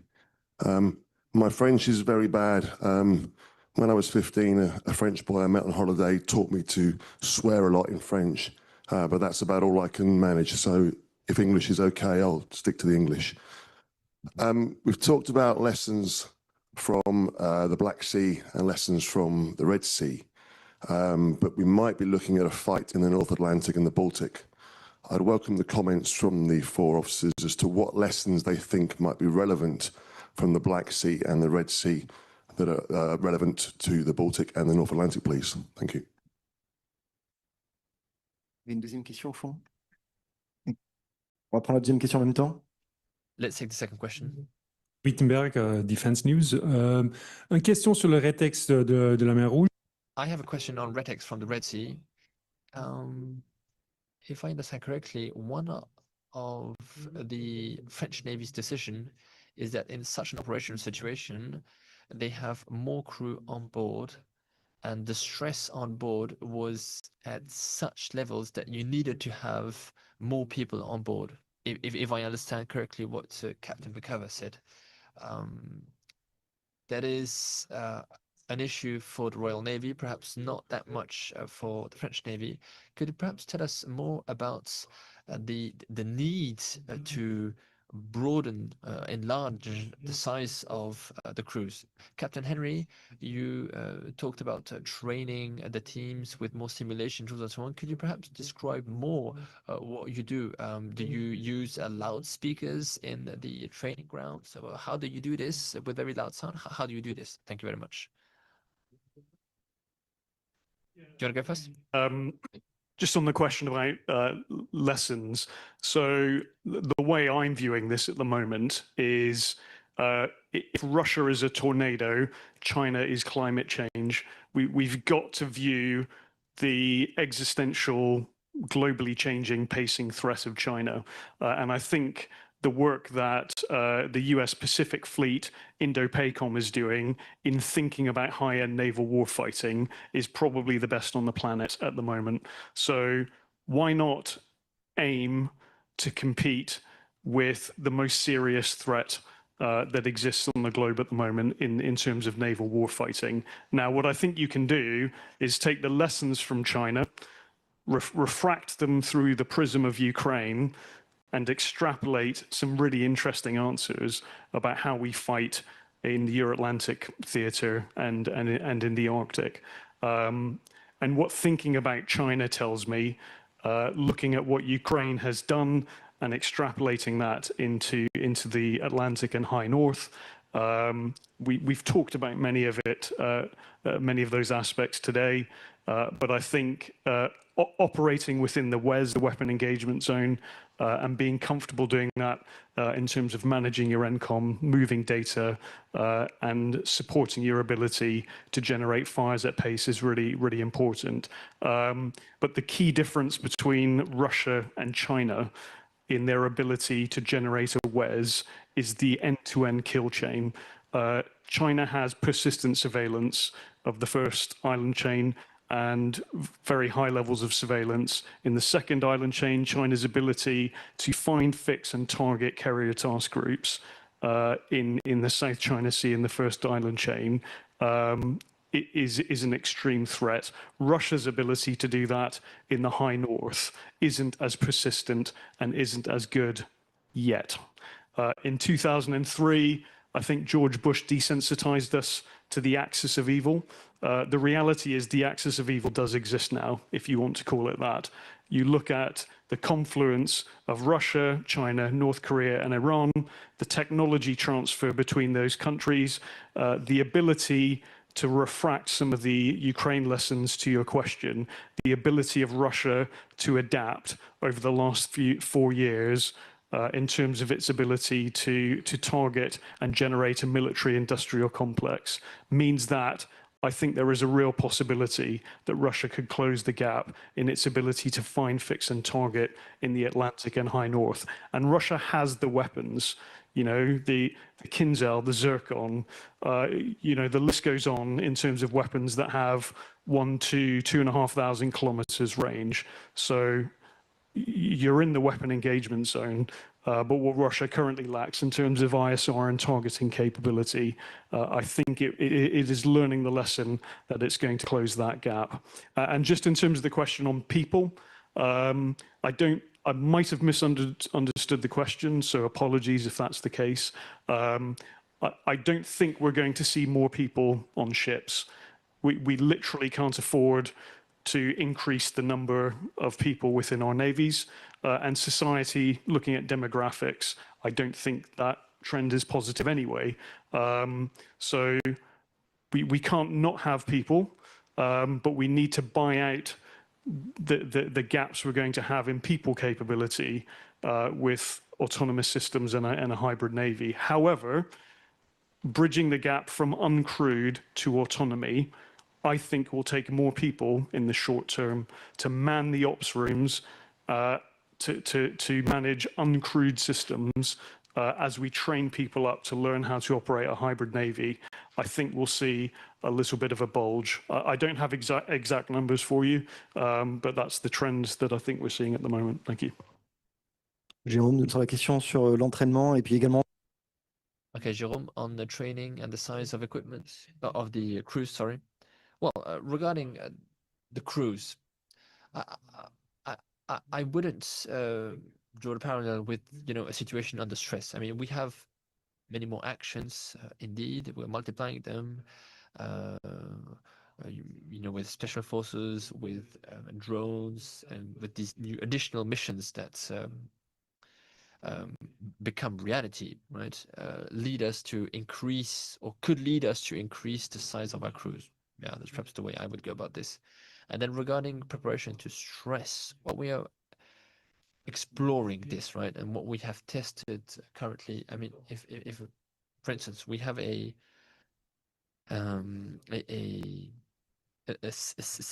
weapon simulation unit. And so what we do is that we display threats and the teams then use the weapons. And so what we start with is increase the heart rate with a bit of sports. And once they are under pressure, then we move to actions where or in which they have to manage more threats with higher levels of sounds to impair this or impair them. We add smoke to impair them even more. And if it's not enough, or when it's not enough, when the threat is too close, if someone has been struck or catch, well, he has to leave and go and do a bit more sport and then come back. And so yeah, it's just kind of increasing the level of stress and getting them to use these equipment under stress. But this is really, I mean, testing, right? Okay, to come back to the question about the Red Sea and Black Sea experience. I'd say I'm not an expert, right? But if you take into account what has happened over there, we can we have learned a lot, right? In the Red Sea, for instance, we've learned a lot about ballistic missiles, working on our systems, weapon systems, and fighting systems and fighting approach. Now, is this representative of naval warfare? I'm not sure. I'm not sure, because we didn't have to plan the let's say the naval escort over there at the Red Sea, you know. So you have real engagements, but would it be the same if you have to, you know, if you're in a symmetrical um, warfare situation with the Russians or with the Chinese, as was mentioned by Brian? But you know, I think you need to take into account that the Red Sea environment is specific to the Red Sea, right? And then the straits being closed there in the Black Sea now. What was the approach of the Russian Navy? I don't really know, but they don't usually do things half right. So if you take into account how important this war zone was for them, you'll never really have a precise answer to this question, because you never know how important this or that is to an adversary, right? But you can nonetheless ask yourself what superiority factor they had identified and how important it was for them. So what we have seen in the Black Sea is does this reflect the level of complexity of the let's say the naval preparation of Russia?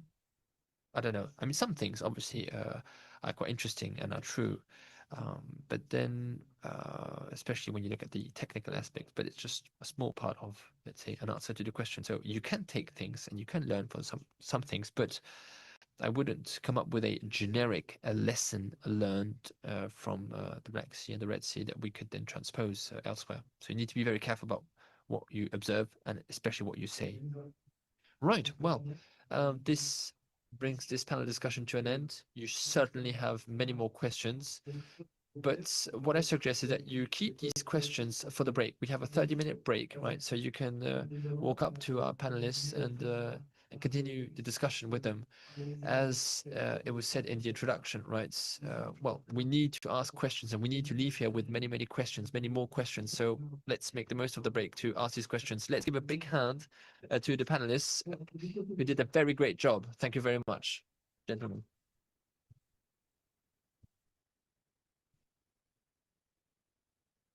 Thank you very much.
Mais non, mais bon, c'est pas grave. Non, mais je vais rester debout. Très bien.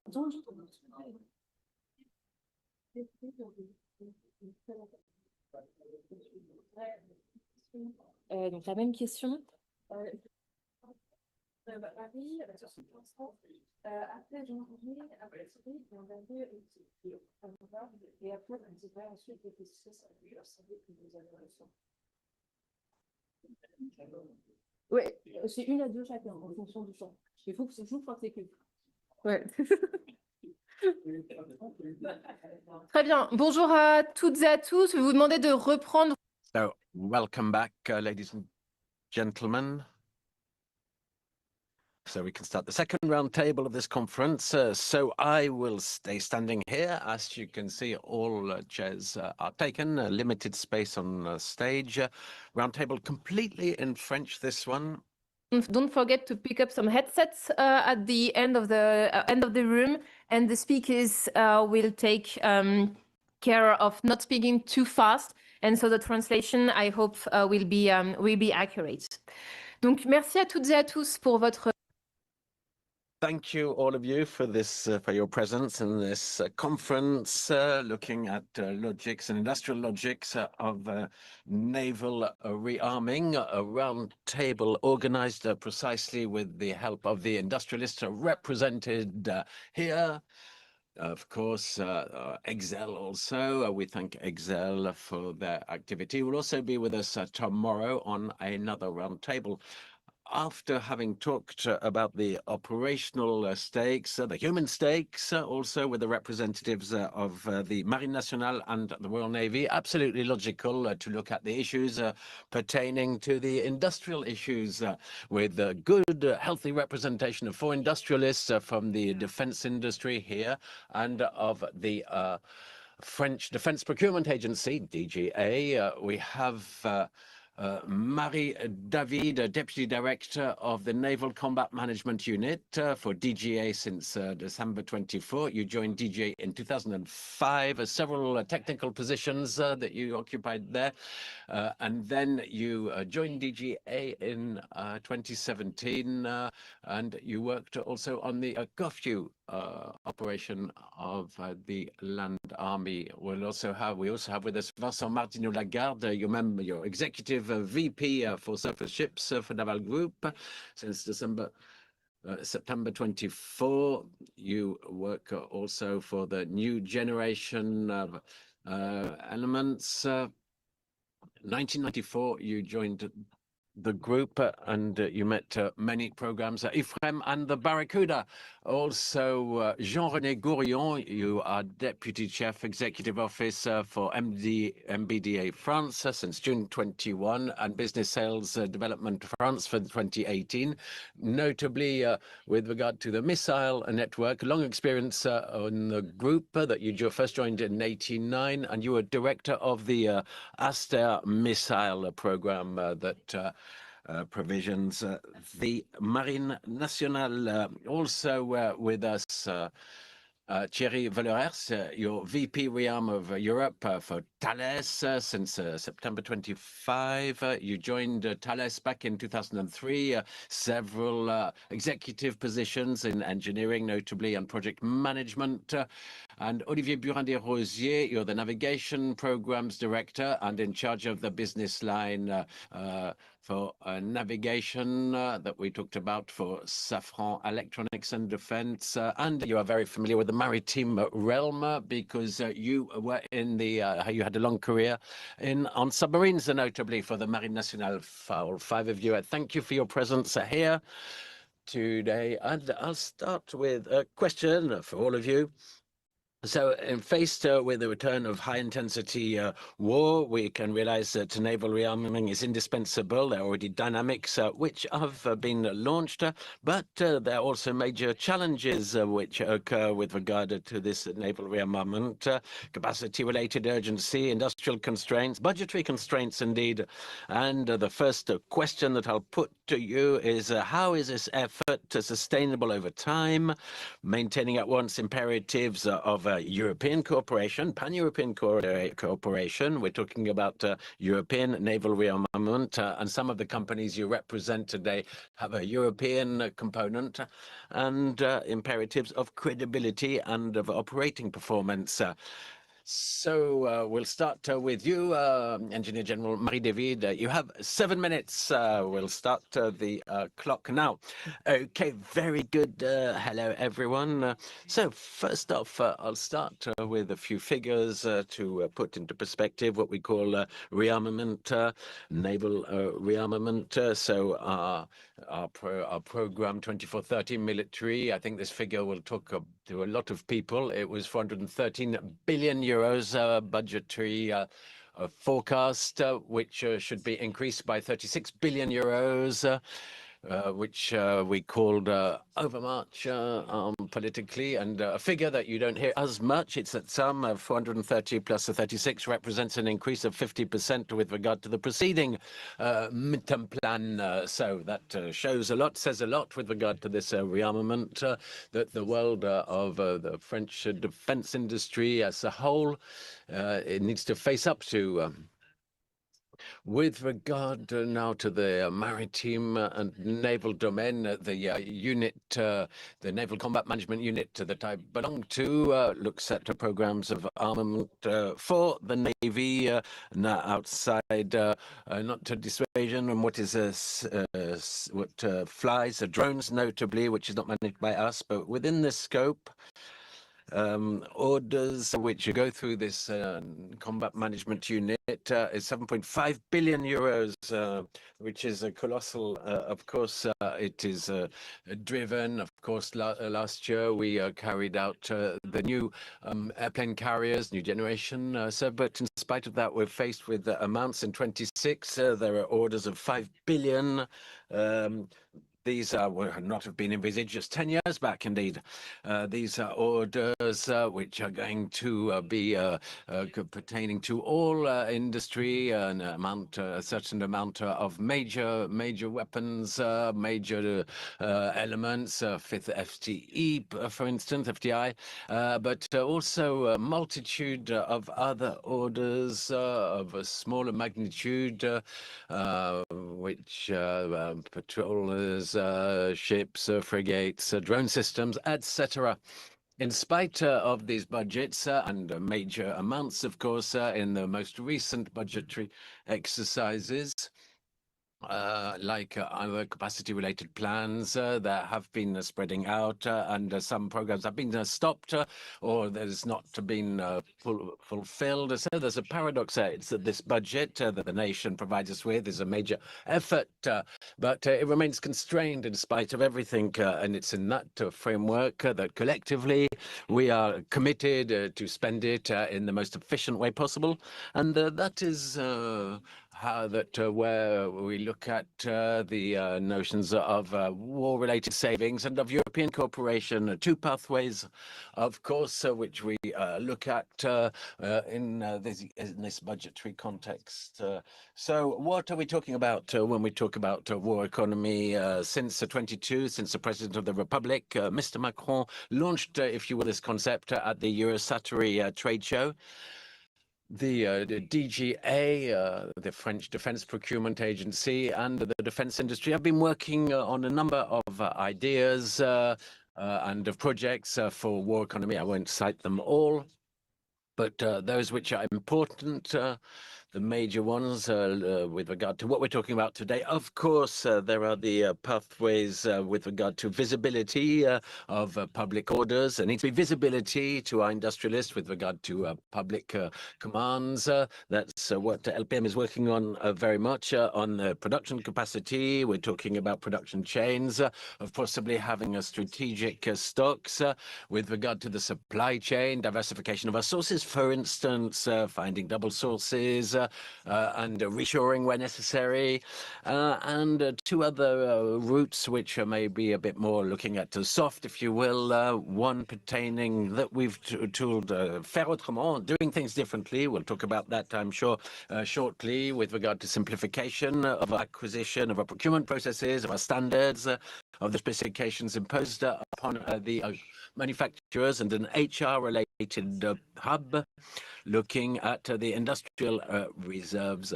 So all of those topics of war economy that we're working on have been, how would I put it, we've read about them a lot, both with regard to the land army, munitions, ammunition, and army, but not so much at sea, but it's all sea with regard to the BU of the naval component.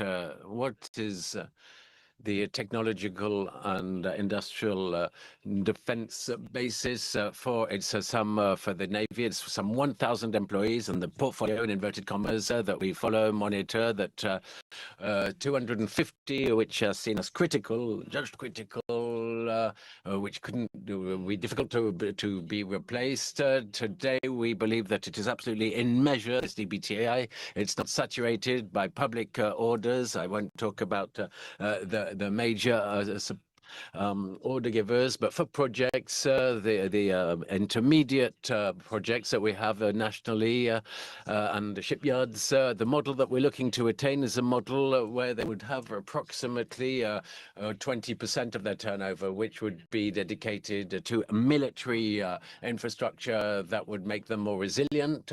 First off, with regard to natural variability of public orders and commands, and to have also something in reserve should there be a major up-ramp of the orders required. So we're not at war today, but we need to prepare for warfare, of course.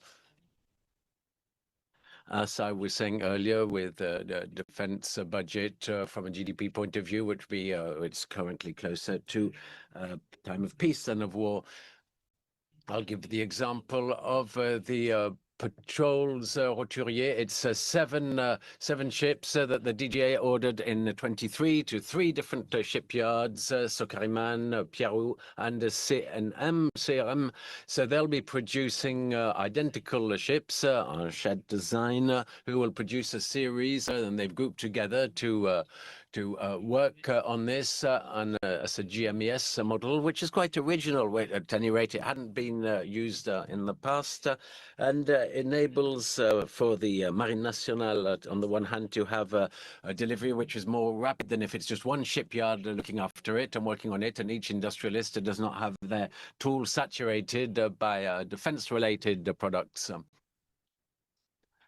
So that's just an illustration, a small example of what can be accomplished when we work. That's a way to optimize our orders and our order book and our industrial response. With regard to cooperation now, of course, cooperation, European cooperation, a major stake in our rearmament, naval rearmament is part of the strategy. There's a political will, a strong one. President Macron said that when he spoke to the armies at the beginning of the year, looking forward to 26. Since 25, it has become absolutely obvious in the eyes of everybody in Europe. France have been on that for some time, but it's a demand, a requirement from our point of view in France, in the naval industry.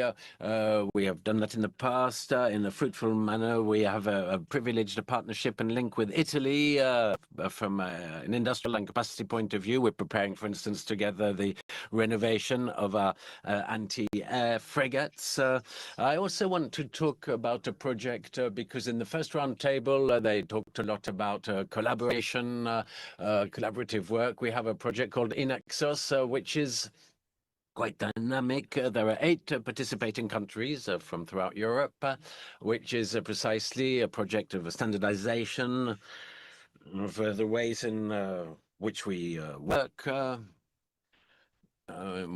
We share ideas, routes. That project is driven by France, but also by the Netherlands. The Netherlands, with who we have a long history of cooperation on the naval front. And the DGA, the French Defense Procurement Agency, is putting itself ready to draw the very best out of all the European systems which are in place, which exist. I won't name them all. It's on a daily basis. It's a challenge to monitor what's happening in Europe and to be part of what is good. Notably, there's a safe system, 150 billion of this safe. France has a portfolio of 16 billion for the needs in cooperation. That's what we're going to try and be implementing over the future years. 37 plus 7. Okay, right. My time is up. Thank you very much. Well, it gives us a good idea of what the DGA do, and I think we'll come back to these critical enterprises and the naval projects are maybe easier to do in cooperation, as opposed to other domains. Land projects, which is maybe more challenging at a European level for cooperation. And we'll now look at Naval Group. How can you support this effort and hand it over time with the imperatives of European cooperation and of credibility? First off, I think that Marie expressed this very well. A state has an indispensable role to rise to the challenge, and it offers us visibility thanks to the budgetary program forecast. And beyond that, well, state is very present and has been by our side for another component, which is support for export sales. And those 2 dimensions come together in a program which is very much a flavor of the day, if I may say that, which is a program FD, because right from the outset, that plan has been created in order to respond to the needs of the Navy, but also to the Marine Nationale, but also to other navies throughout the world, and to be able to bring in and fit into a series orders for France, but also those for customers who are amongst our allies globally. And this visibility, this support, of course, commits us also. We are engaged in forever doing better and to transform ourselves on a continuous basis to be more efficient. Even more efficient. The objective that we have is a translation of this ambition is to be capable of delivering 2 ships per annum. We did that last year. We'll accomplish that again this year. The objective is to be able to do it, capable of doing it sustainably over time. So for that, all the players of the Lorient Assembly yard and the suppliers from the supply chain work together to attain this objective. In order to attain that, as industrialists, we have had to invest, of course, in our information systems, to really push the principles of the digital makeups and the IT systems which enable the construction of a series of ships, but also invest in where there can be bottlenecks in investment, where the finishing period, for instance, we have a second venue where we can really do the finishing points on the ships. Also, depending on the support of the state, the industrialists that we are is ready to produce ships that the state has ordered. So the 4th one was ordered at the end of the year, and we have the 5th at the end of this year. They'll be delivered for 32, according to contract, and will produce by an anticipation to be able to respond to urgent needs of some of our allied navies. So the industrialists that we are going to produce in anticipation, so with its own equity, with the safe in the knowledge that the orders would be put in by the state. The other answers that we bring in is that we need to be able to propose, and we do propose in the negotiations possible pathways. So it was a case in the plane carrier where we brought proposals together. We put together innovative elements, and we shared risks in the face of the challenges that we have. We need to continue working apace together, because in the context of the peace economy, there needs to be, as we have said already today, a simplification of the standards of the regulations. That could even apply to in the nuclear safety domain. So there's no taboo topic, as you can see. We can optimize things and look at all the parameters which condition carrying out a complete program like a new generation carrier, but that needs to be done with the DGA and with the AEC for safety. We're also working on something together, and that became very important, we saw during the COVID crisis, because that underlined the vulnerability of some enterprises, maybe not the biggest one we represent, but all of those essential in our supply chain. And also we've worked on that together with DGA. There's a permanent monitoring in place to identify the critical suppliers, to provide them with solutions, to offer solutions. Some come from the States, some come from the order givers. We are to ensure that there's a perennity in the supply chain, that they be there even when we're looking to ramp up production and accelerate. The final point, European cooperation, of course. As Marie said, there are several illustrations of successful corporations which have brought about ships operated by the Marine Nationale. There was a scale. We worked on the FREMM notably, and it shows that it's possible. The second parameter is that all the European states have chosen to maintain capacity on the domain, so there is industrial capacity which you can ramp up or respond to a need for rearming. That overcapacity means that in a lot of our competitions, our competitors, we have a lot of competitors from outside France who also need export sales to ensure that they're sustainable. But when there is acceleration and ramping up, that is also an opportunity. But as we've demonstrated that it's feasible, once again, this opportunity can be at the service of that cause. Thank you. Talking about this cooperation, European cooperation, I hope that you'll stay with us and talk about the number of carriers. I don't know if you have elements from your side. So now we're going to talk more about the ships, the situation, and look at more the weapons that we can put on these platforms with you. Jean-René Gourion, still the same question, but this time from a missile manufacturer point of view. How can we respond to these needs which are ever-changing and renewed for missiles, for the protection of the ships, notably? Thank you. Hello, everyone. So the naval domain is par excellence that of the projection of power for over 50 years now. The missiles have appeared in the naval realm and are used, and they've changed the situation. First off, by transforming the strength levels that exist between the platforms. We'll think about the Exocet missiles in the 1970s, but also striking in depth with notably the cruise missiles and naval cruise missiles, with the MDCN naval cruise missiles in the first roundtable. They were talking it's better to hit the Archer than the Arrow, and that is an excellent example. The MDCN naval cruise missiles, some may believe that they're very expensive, these NCMs. We need to look at their value to protect the platforms first off, of course, but beyond that to obtain the military impact that is looked for at sea and sea to air, the capacity of the missile, because it's a very specific environment. The cost is higher, so to ensure that we can still have access to this indispensable capacity. To come back to your question of the MDCN cooperation, European cooperation is an approach which is not only feasible, but it needs to be a really privileged pathway.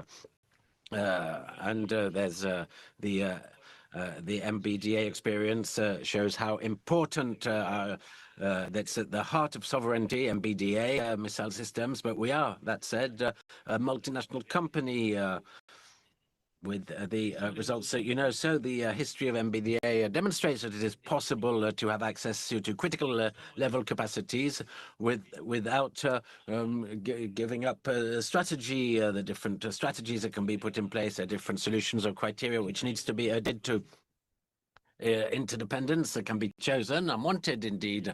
The cruise missiles, notably one which was developed as a Franco-British collaboration at the end of the 1970s, but collaboration also needs to be able to pull together development costs in order to make accessible and affordable what a very expensive capacity. The Meteor missile, for instance, that's an air-to-air missile, Meteor, which was developed in conjunction with 6 countries, 5 countries of MBDA plus Sweden, and for which France financed around 12% of the development to acquire this capacity. This is first here.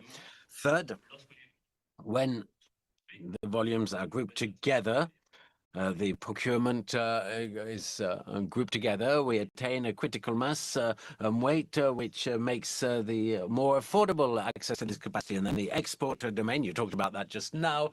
Export also enables us to reinforce and preserve the industrial base. But beyond the naval, MBDA offers lessons on relevance programs which are based upon principles which enable one to really draw the most from these cooperation. Cooperation can be a short-term collaboration to guarantee in the long term the capacity of Europe to decide of its future and to be respected. Given the demands and what is required at sea, there really needs to be this European cooperation rather than the scattering of efforts. But pulling together R&D costs, notably, is not the only thing which needs to be considered with costs. As I was saying, you need to have access to critical weight with a sufficient volume of order intake to ensure that there's a sustainability of the industrial capacities. So by making the choice of a real collective ambition in favor of naval missiles in Europe, we can render these capacities absolutely accessible, as opposed to what one may think generally. Well, thank you very much with regard to this costs and considerations and of what you have said. We'll now look at the IT system with Thales. Bonjour à toutes et tous. Donc, effectivement, Right. Following on from what was said by my industrial partners, it's a real challenge for us too to meet increasing demands for defense and to be able to meet the short-term requirements while protecting the long-term. Regarding the immediate priorities, I could speak about the need to accelerate production, to accelerate the pace, and to increase capacity. We started already at Thales to increase capacity in certain areas, naturally for the Rapid, as you all know, but also for radars. We plan to multiply by 2 or 4 the production of radars depending on the radar. We have already started to increase the pace on sonars. On sonars, we plan to multiply by 2 our production. For Trompe sonars, even more, by a factor of 7 or 8. And of course, you must continue with other systems to increase the pace. What do we actually need to increase the pace? The first thing is to recruit. Amongst the challenges for us at Thales, we have human resources and talents. So we have set up recruitment processes that are quite massive, recruiting 8,000 people in 24, 8,000 in 25, and we plan to continue along that path of recruiting talents. The other investment we're making is in finance, financial investments to adapt our industrial tool to the need to increase capacity. I could speak about some sites in France that are directly impacted: Brest, Châtellerault, Ponteau-de-Mer, or Gépenos, just to mention the French sites. As Vincent said, also the need to support the supply chain overall, taking part in production, in producing equipment, and ensuring a resilient supply chain, especially for SMEs, small and medium-sized companies that are, of course, more vulnerable in the situation that is as it stands today. So this support may call for more help in managing the resilience of their own supply chain. A second equally important challenge is that of that of the operational availability of the equipment that we deliver.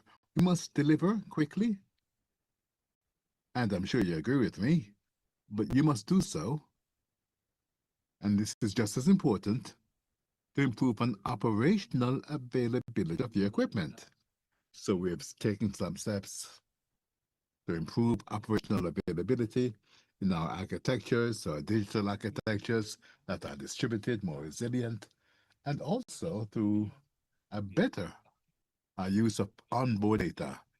And FREMM, we set up an onboard data hub, following all the supervision data for equipment, analyzing the data, and giving the crew and the industry information on the status of the equipment and the possibility of setting up preventive maintenance or taking any steps to obtain new procurements.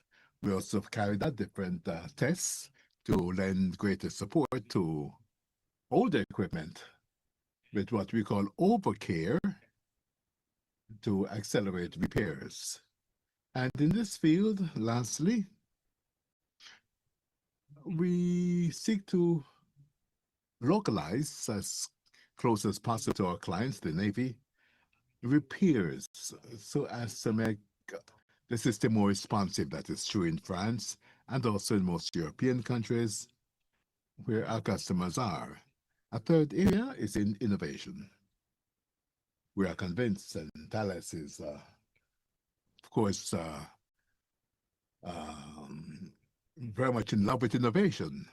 But innovation must be taken into account to prepare the future, but also directly on equipment already deployed in agile mechanisms where we provide innovation during operations.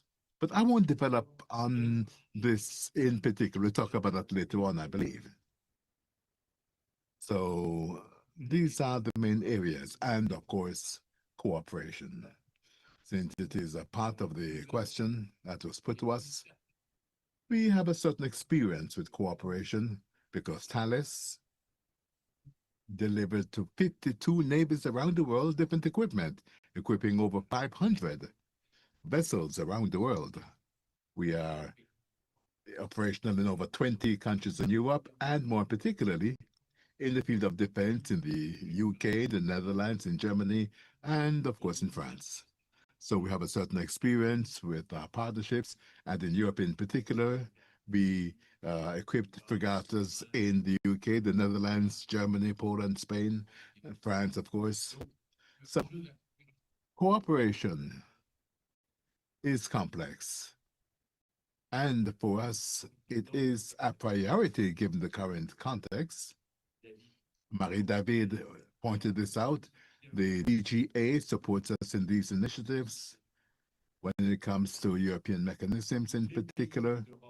European countries encourage us to cooperate because European countries are more and more asking for activities to be carried out locally with local partners for sovereign needs.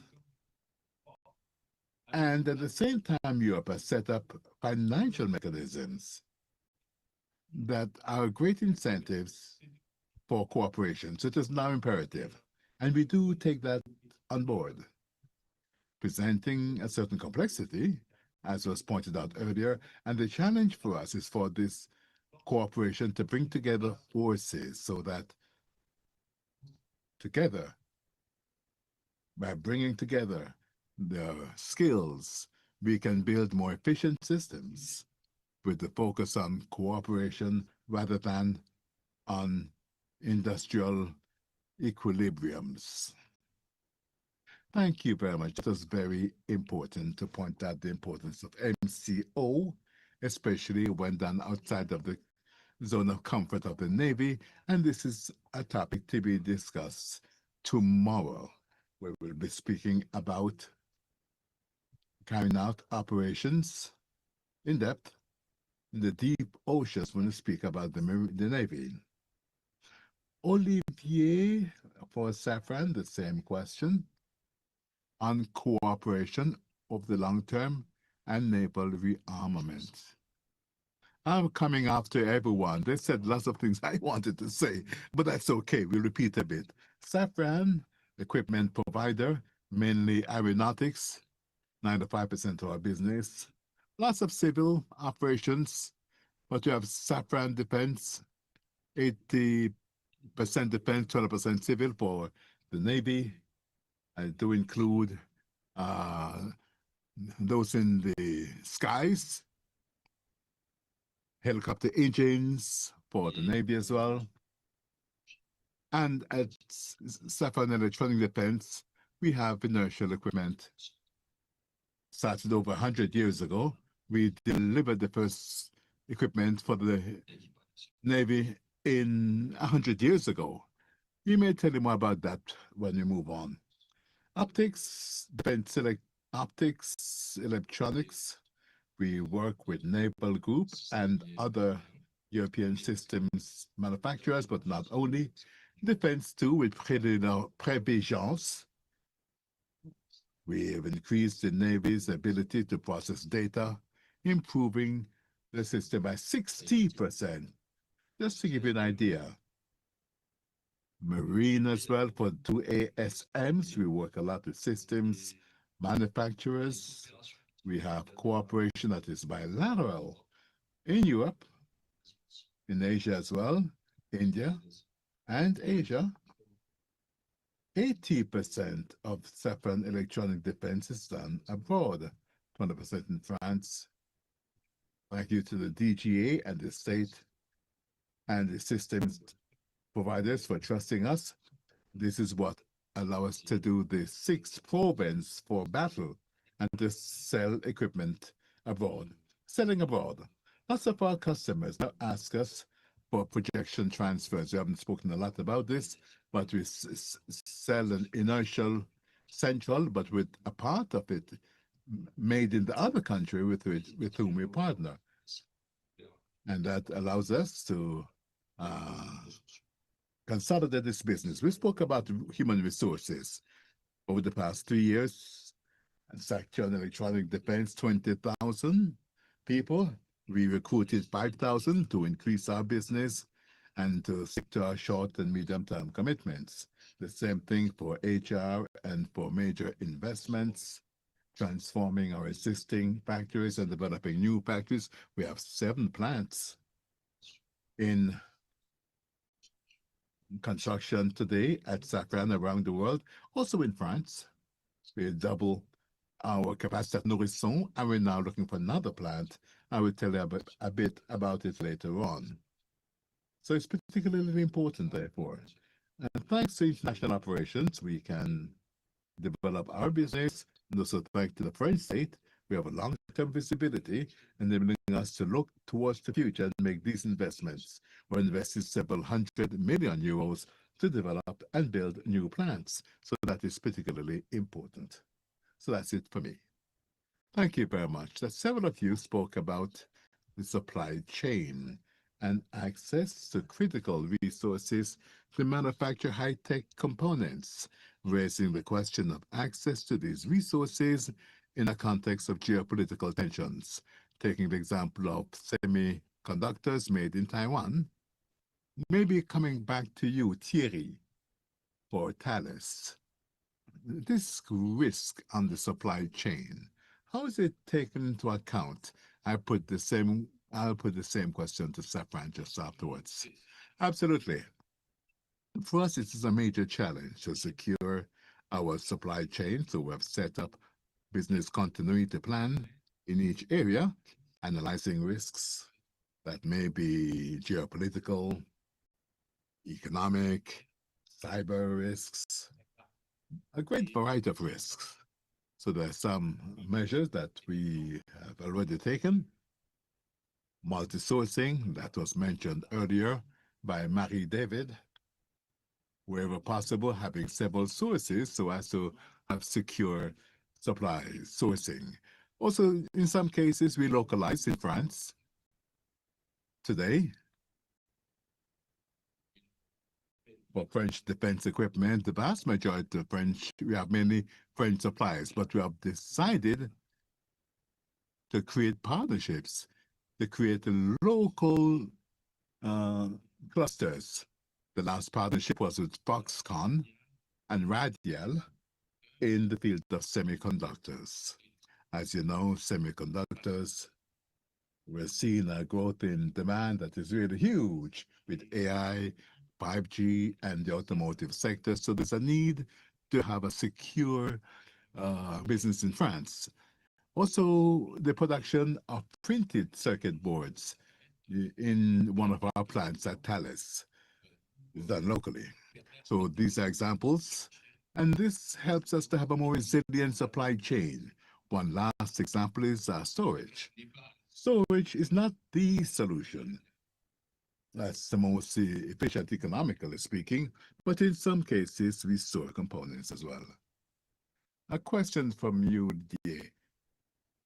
As Europeans, how do you try to deal with the critical dependency, since most of the equipment we need are outside of the European continent? Well, we face the same problem as Thales, or Naval Group for steel and lots of other components. Critical components, like Thales, I believe, Naval Group and BDA, we follow the Mendeleev chart every week, and there are people working on it to see what are the critical components we need to get, have build inventories, re-insource for some types in France. We take it very seriously. In 2024, Safran launched a major resilience program on our dependency to critical components or electronics, such as in Taiwan. So we're building up a lot of inventories, like you, to meet our customer demands and to deliver critical equipment, so not to be out of inventories. And also multi-sourcing, by sourcing where we can. One example,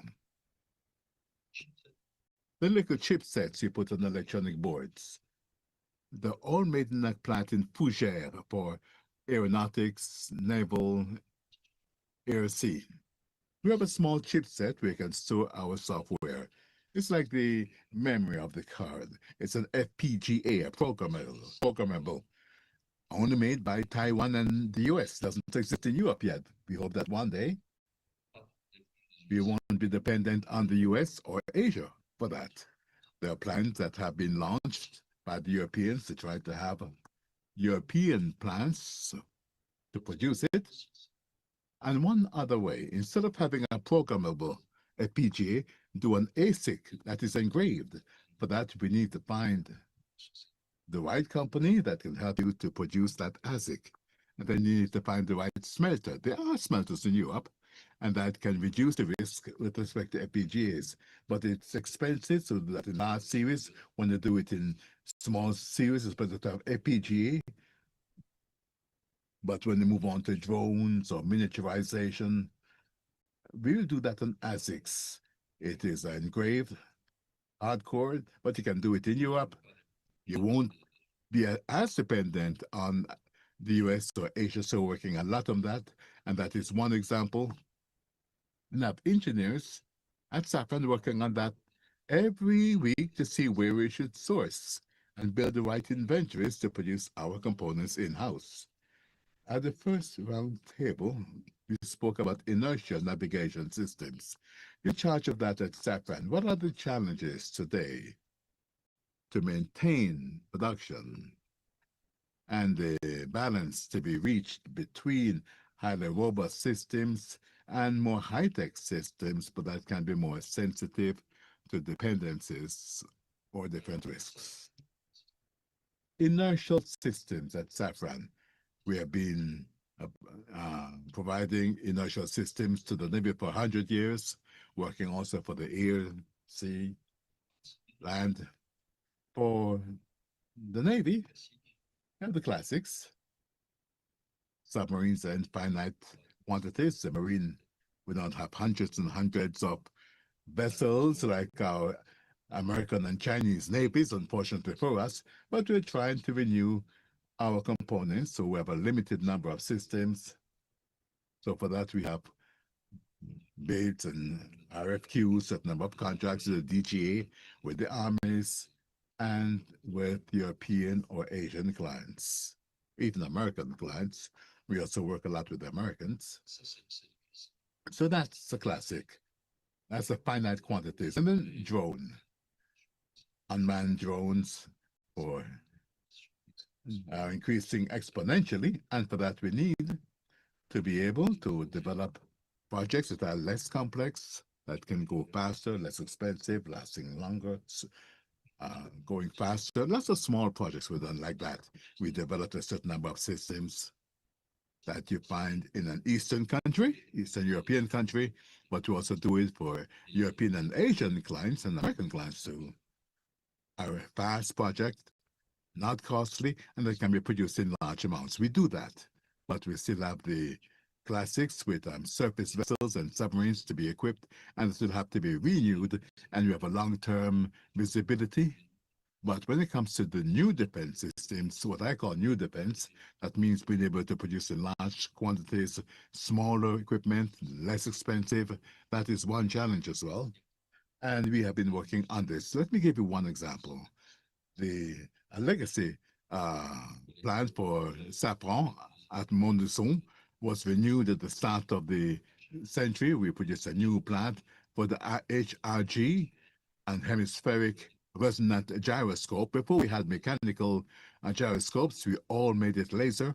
All the people in inertia do gyro laser in quality or in cyber optics. The next generation will be engraved on a chip, but we're not there yet, so that we can have quality systems for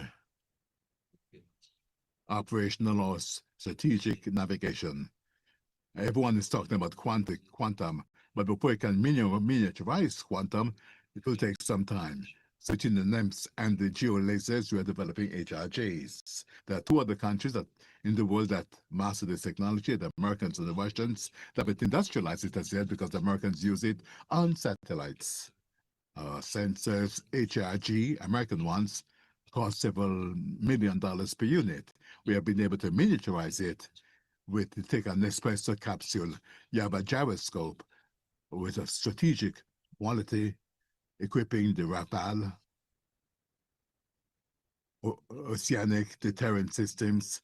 So we are in doubling our capacity in that, investing millions to develop the Montluçon plant. So we will have another one, a second plant that we're working on, because we know that in 3 years' time, we must be able to double our production capacity, or even more so.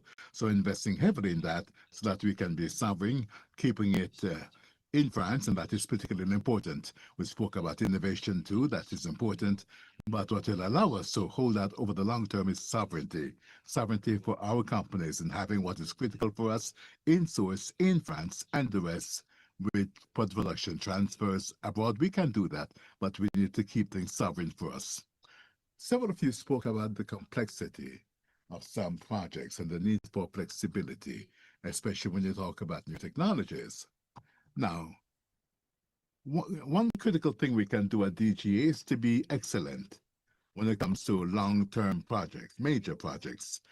But DGA, how can it adapt or strengthen its ability to have the acquisition development practices that are more flexible, adapting standards maybe, and moving towards a policy where things are faster but not as perfect.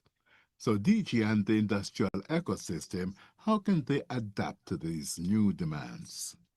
Thank you for that question. I think I could talk about that for hours, but I don't think we'll have time for that in this panel discussion. In that question, I can see two different categories.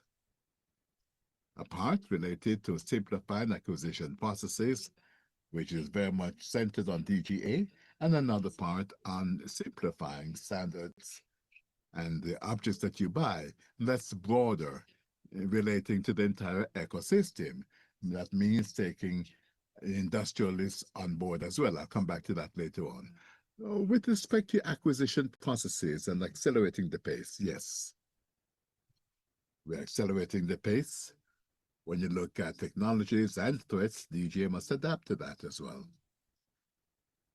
Reinvesting in the short term. The minister asks us to go faster. That's what we've been asked to do. Is there a strong will at high level to do that? Yes. I'm saying this with total certainty, yes. Now, is it a major cultural transformation? Yes. Would it be done quickly? Probably not enough with respect to what is expected of us. It's the entire ecosystem that must be revamped. As you said, we must keep the ability to have long-term projects with technological innovation, major projects, but thinking about the short term too. It's almost a third area that I spoke about earlier. You must also be able to integrate European mechanisms as they come along. We are multi-field, as we said earlier. Now, I find that since 2022, 2023, a certain number of changes have been made, going faster, doing not as well, but maybe not as expensive to go faster. It's no longer taboo. We launched last year a procedure.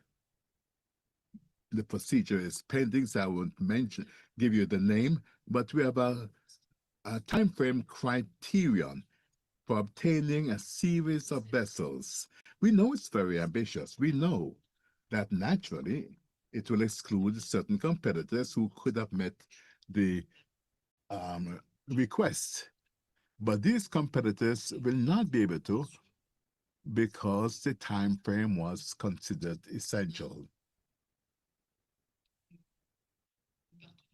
Also, a partnership with Danae, which was spoken about in the previous panel discussion, which is a new way of doing acquisitions. When you speak about fast surface drones, we have a system, the 7 industrialists who are selected, and in a month or two, I think 2 months, we'll have to demonstrate its value before the contract, and then we'll try to continue in development and qualification, and then only one will be selected for the qualification part. So these are opportunities according to the requests for proposals that we didn't have before.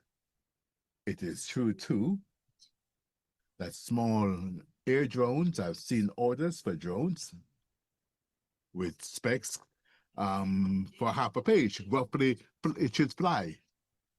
And give us a pre-contractual demonstration. We'll see which one flies or doesn't fly. We've started to do things like that, it is true. So that was for the acquisition processes.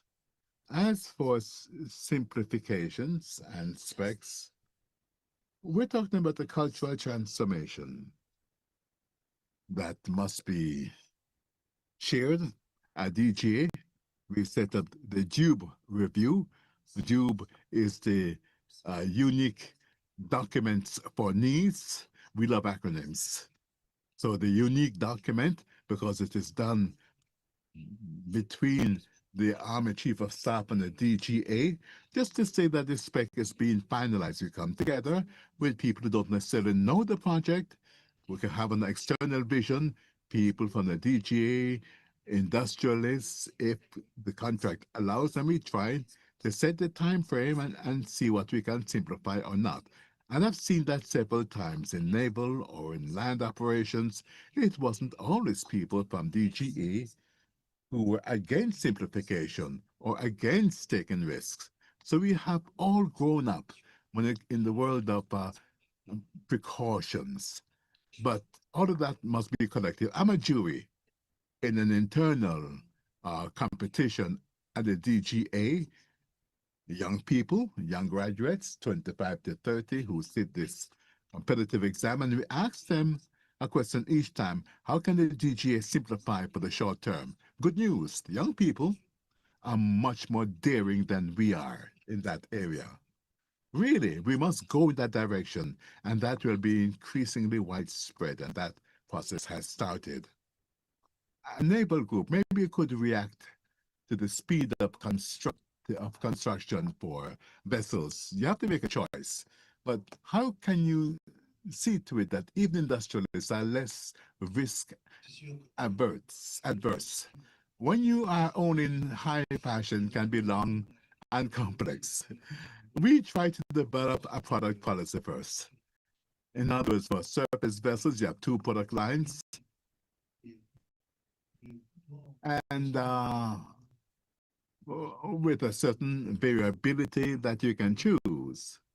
So this logic allows us to choose options, but there are other parts where you can shorten the development cycle. It exists in areas other than naval, but it's now being done in naval.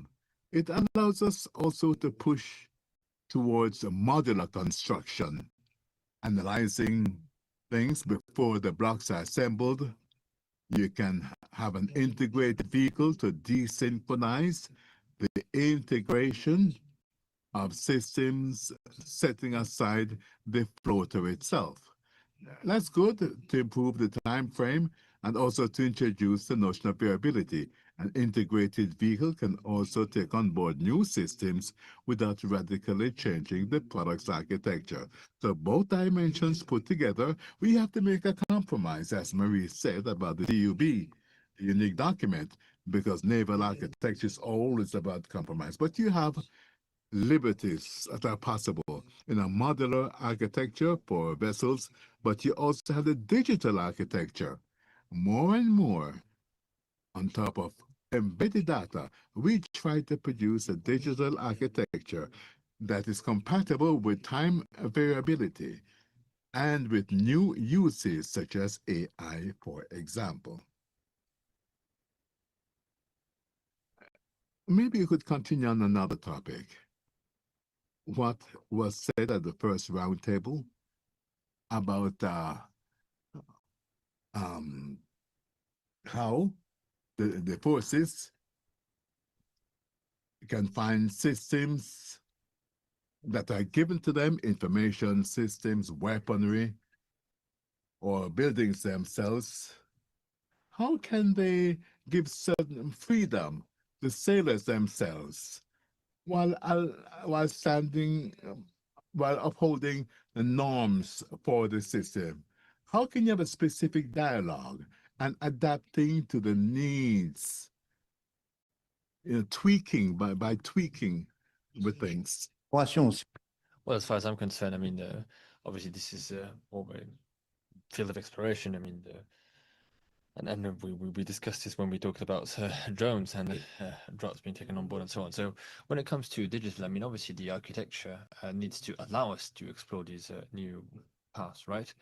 And this is why I mentioned, I mean, we need to make this possible. And well, I mean, obviously we need to take into account the basis, let's say, of these approaches. And then in some areas, well, we need to be really, really open. Now, I think this is something that we all, I mean, most of stakeholders share, right? And DGI is asking us to think about this and design the systems of the future using, let's say, these tests, right? Thierry, do you want to take this for Thales? You know, adapting to the needs of the sailors and playing around with the equipment. Well, perhaps I won't. I'll try and be careful. I mean, as Vincent said, I mean, there are a certain number of tests that are being done, namely with the data on board, working on having more open systems, being more flexible, and so on. Now, we have mechanisms, FCCOPS, for instance, which is not, you know, necessarily what you're referring to directly, but which is one way of, let's say, being agile mode and working on improvements on short cycles within the frame of a cooperation approach between operations and the industry, right? And this is certainly what we hope to see more in the future. Okay, let's now come back to weapon systems. So we understand the ratio between the cost of missile and the cost of the vessel. We discussed this during the first roundtable to have the high-low mix, right? So especially referring to the missiles, right? So Jean-René, can you tell us more about this and how can you do technological excellency costs within an environment of naval warfare becoming reality more and more? Well, it's starting to be the case, but I'll stop here, right? Okay, I'll just remind you that missiles completely transformed naval warfare. And between 2001 and 2005, there was really an era before missiles and the era after missiles. And that's the reason why navies abandoned battleships, even though some people believe otherwise. Now, when you talk about engagement with and against other naval platforms, missiles obviously are a very important part of this. Now, unfortunately, and I'm sorry for having to say this, but sailors and the crews can only deal with what they have. And when at sea, I mean, you have to adjust, let's say, to your equipment. And you do this with the existing equipment. Yeah, you go to war with what you have. If you have ASTAS missiles that are going to be used against drones in the Red Sea, well, this was justified because the ASTAS missiles were the only system that was available in this context, right? So obviously we need to find a more appropriate response or solution, but yeah, we need to work on this. And then, based on this experience in the Red Sea, the vessels were equipped with systems to counter drone attacks and having and allowing and avoiding having to resort to the use of ASTAS missiles to fight off these drones. But yeah, indeed, I mean, you need to take into account the situation, and then again, Admiral Siles, which is not here, said this before me. So yeah, you shouldn't be mistaken in the battle that you choose, and you use the equipment that you have to fight off an identified threat in a given period of time in a given environment. And again, I mean, it's the equipment that you have at hand that you use. And I mean, these vessels and their equipment, this has been designed, I mean, years ago, and it is what it is. Now, it doesn't mean that we cannot change things, right? And indeed, we need to adapt the situation, but you need to take into account cost, obviously, and you need to take into account the ability to make these new changes embeddable in the existing vessels. MBDA has always been working hard to supply Navy with a certain number of solutions that allows it to take into account the various threats. So, well, Aster is a given response to a given threat in a given time. Now, we need to broaden the spectrum to, so to say, easier threats and systems that can be used in a new environment. And this is exactly what we're working on with the Navy. And then you talk about increased capacity. Well, between 2022 and today, we have multiplied by 4 the production of missiles. We have a Sea Warden solution also, which is an anti-drone system, which has been awarded, by the way, by Frontex last year. Now, I'm not going to talk about the one-way effector, which is a competition that we won end of last year for an effector, which will have its place on the vessels of the Navy, and we've been discussing this for quite some time now.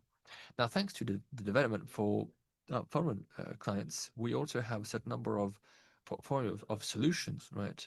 Products that can fit a certain number of situations. The CDMC, for instance, this is the Mistral 3 solution, which will equip a certain number of other vessels. And then we have the VLK also, which is another system which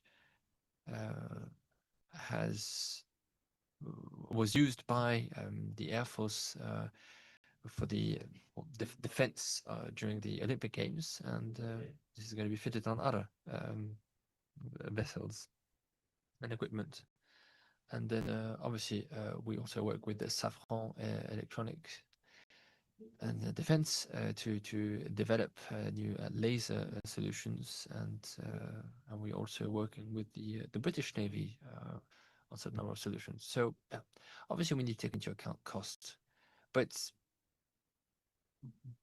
let's say, I mean, we've always been insisting on the fact that we needed to continue to develop high-tech solutions while keeping into account the need to produce mass equipment, so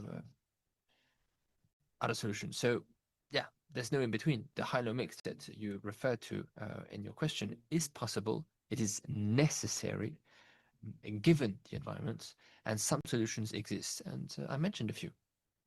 Right, well, thank you very much, and we hope that this will be implemented sooner than later. We still have 20 minutes. We could perhaps take some questions from the audience. Please wait for the microphone before you ask the question. And you can ask the question in French or in English. You can ask a question to one panelist or to all at the same time. Hello, I work with the German army. I have a question for all of you. So I think one thing that allowed the Americans to win the Second World War was their ability to mass produce as of 1941. And they produced the same equipment, weapons, ammunition, vehicles, aircraft, and they produced this working with several companies. And this was interchangeable equipment, which was obviously a big advantage. Now, in Europe, now I'm not an expert, right? I'm a diplomat, but do we have, let's say, similar developments which would allow us to have high quantities of equipment, interchangeable equipment, one fit all in a way solution? Any other questions?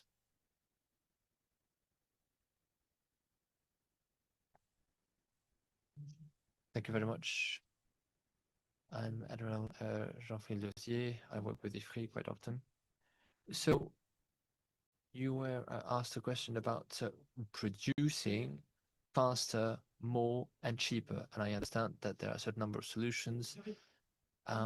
But what I also understood is that sometimes there is the inflation in standards, norms in France and Europe that's could be a problem. So if we were asked to produce, I don't know, 10 times as much Aster for France, well, this obviously would require us to change a few things. Now, what recommendations do you have for the regulator to allow to really switch to a war economy? What needs to be changed in the law to make this possible? Another question? Yeah, hello, Rudy Rittenberg, Defense News. I have a question because I'm under the impression that there are two trends here. There is the naval rearmament market, which brings growth, right? And in the financial reflection, does not lead to a consolidation in the market. And then there is the need for cooperation. So what I would like to hear from you is, can this cooperation replace consolidation, or do we need to do consolidation in the naval sector in Europe? Okay, so we'll take these two questions and we'll answer them before we take new questions. So Vincent, perhaps you could start on the question about standard norms and interoperability. Who wants to go first? Yeah, please go ahead. Good. Right. Well, about the first question, just perhaps one thing I could say, because I don't have the answer, right, to be honest. So what interchangeable equipment? I think what we could mention is the SAFE initiative, the European initiative, SAFE, right, which leads to this possibility to have several equipment equipping several nations, right? So I think this is in a way similar to what you mentioned, right? And obviously European equipment, and perhaps we could also mention that there's a NATO with the interoperability standards, right, which leads to this homogenization within the armed forces. Okay, if I can just add on to this, I confirm what you said about SAFE, right? But then if we, okay, and I'm talking about MBDA here, but if we talk about missiles, for instance, not equipment, the question being about the equipment, the answer is no, there is no interoperability, right? Whatever you call it. And when it comes to European missiles, and this is probably linked to the restrictions in use and a certain number of other restrictions, then in a certain number of cooperation programs, well, if we take Meteor, Storm Shadow, Scalp, Aster, all these missiles have been developed in cooperation with an industrial work share, satisfying the specs or requirements from the nations, and in line with their the weight of their funding, let's say. But yeah, this is not equipment interoperability per se. Safran? About cooperation, replacing consolidation, and also the standards and war economy? Well, yeah. Well, yes, obviously we can cooperate, but at some point, yes, we need to consolidate. If I can come back to the previous question, well, indeed, it is difficult to interface a new product in, fit from function is difficult because, I mean, there could be communication, but it won't fit,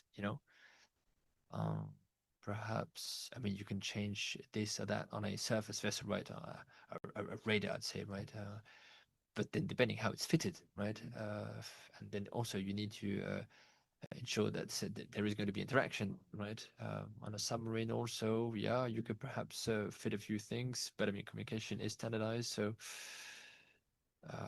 and on a missile, it's going to be really, really tough. So no, there's not going to be collaboration, European collaboration, exchange of equipment. No, it's not going to be possible. It's not going to work. Okay, perhaps I can rephrase in that case. The industrial capacity is there, and common work, positive common work, has existed, right, at the European perimeter. If we look at the aircraft carriers, I mean, we have a few very interesting examples, and then on simpler vessels, we could look at the partnership that we have with Holland. Yeah, but then you need the ambition, and the ambition comes from the states, right? And the states' ambition will then fuel this approach. Now, then, to try and answer in part the first question, if there is no plan for a common mass acquisition, no. In 2025, DGA organized 2 symposiums, the symposium in Paris, Barrage, with the equivalent DGA of each country, right? And a certain number of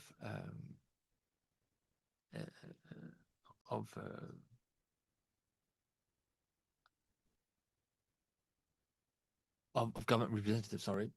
And so, well, I mean, the idea is, okay, I come up with this idea, you come up with this idea, and how can we then work based on this? But that's a very lengthy process, right? And certainly we are not at the level of, I mean, what you're referring to in your question, right? And then perhaps one other thing that I could add to this about what needs to be done and what advice for the regulator.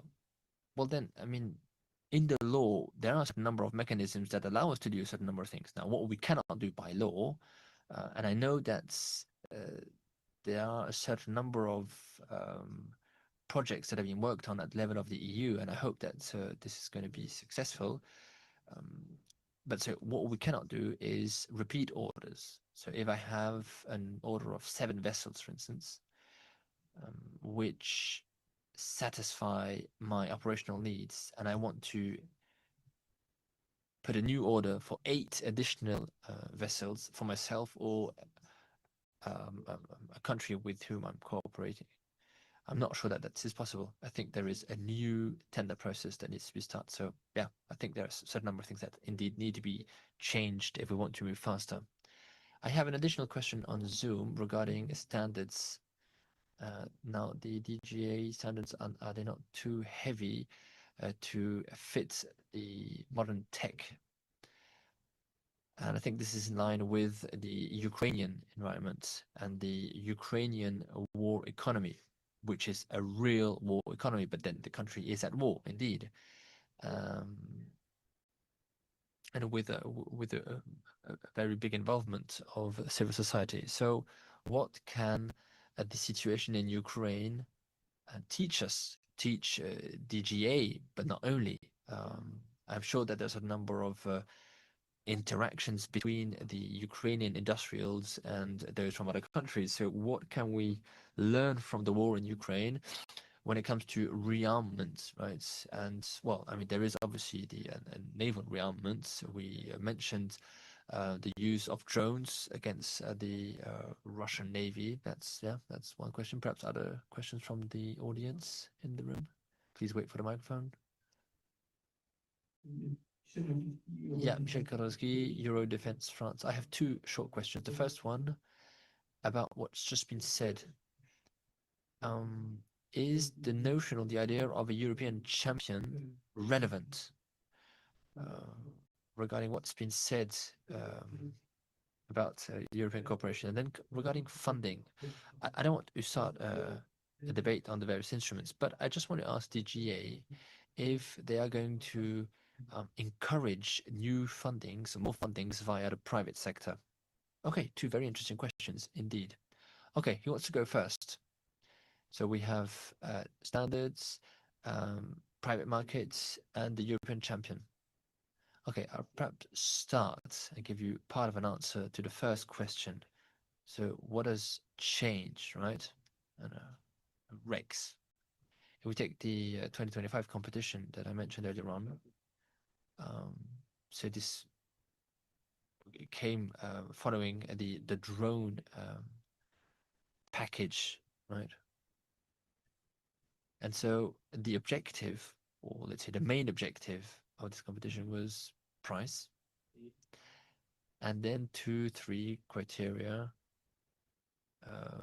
performance related or specs related. So this is not a heavy, let's say,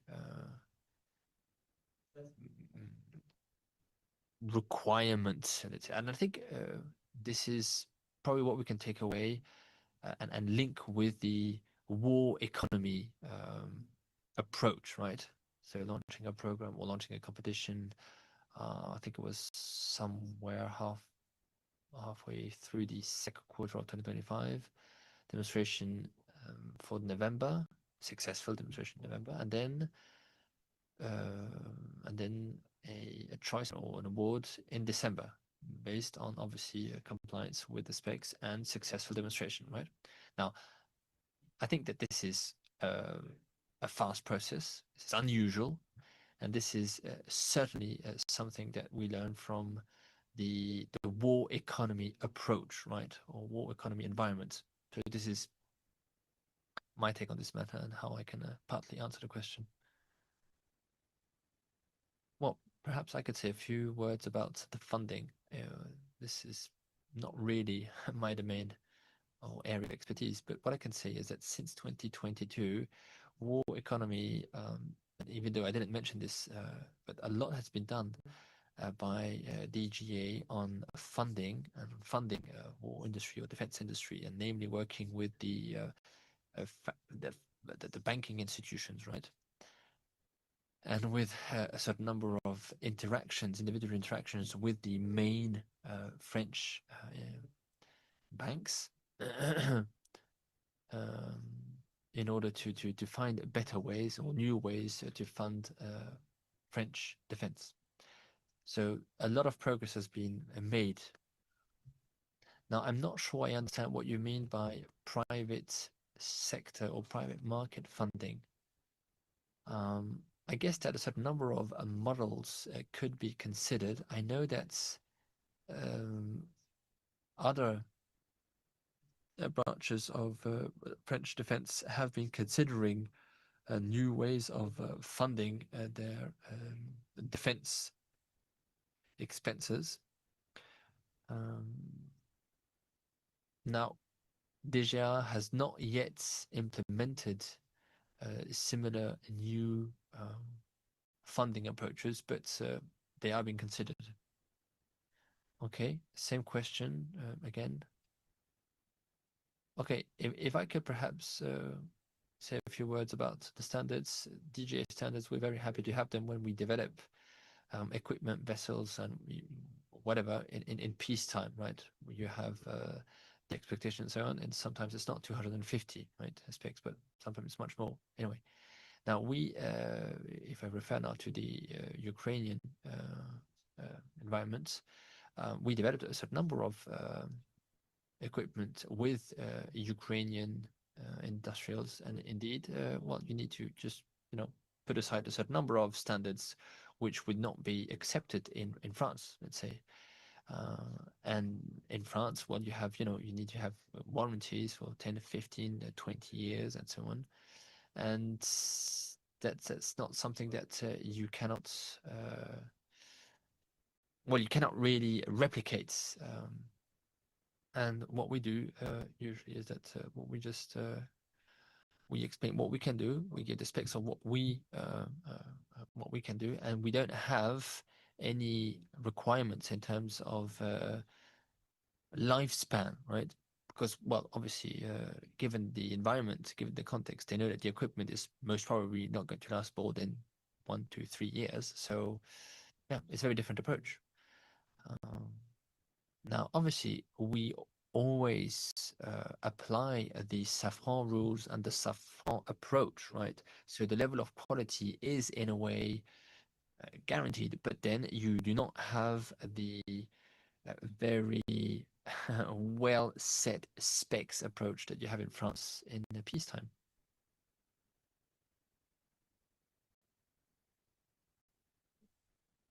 Any other questions, perhaps? If I may perhaps add one thing about the European champion.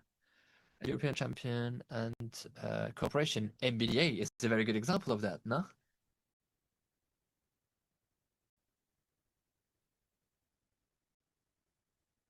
I guess that you were not the only one to want to put that one there, but okay, well, you went first, you dared. Good for you. Yeah, I want to mention a few examples of cooperation between Thales and MBDA, which I think demonstrate, I mean, European champion in terms of solution. This is more onshore and land defense systems, aerial systems also. I think, I mean, we've been able to develop systems that have been really great and that have been actually mentioned as example by the president. Hello, I'm John Lester from AP. So replacing an aircraft carrier is obviously a very costly project and a lengthy process. Put apart the Pepsi machine, do you need to take away all the American tech? Is this doable? And if not, is this because you believe that in 2029, when we have a new president in the US, things will come back to normal? Well, do we have another question to give time to our panelists to think about this one? No? Well, tough. Well, I mean, we can talk about the European sovereignty issue, which is obviously at play, whoever the president of the United States is. Well, I mean, this context is perhaps slightly different, but in any case, these issues have not, let's say, started with the current standing president of the United States. So if anyone wants to answer the question of the aircraft carrier, please go ahead. I think many people at Ifri are very, very good at what the best wording would be in such a situation or for such a question. Okay, sovereignty, this has been mentioned already, is being able to choose the partnership, right? Now, regarding the new gen aircraft carrier, it has been mentioned that we would be using a certain number of techs that are developed by the Americans. Now, this is a political decision that was taken before Donald Trump was elected president of the United States. That's the only comment I can make and will make on this. Okay, with no other questions, we'll stop here. Let's give our panelists a big hand. Thank you very much for this very interesting roundtable. A few logistical messages. So as Thomas Gomart mentioned, we're not meeting here, but we meet at the Maritime Museum, which is Place du Trocadéro. We meet there at 10:15. Those of you who have a badge, please leave them at reception, and please also keep the leaflet, the presentation leaflets, read it tonight, and come back with it tomorrow. And don't hesitate to go to the room just outside the conference room, where we have a few drinks for you. And we want to thank all the people involved in preparing this conference. Thank you very much. We meet again in 5 minutes for drinks.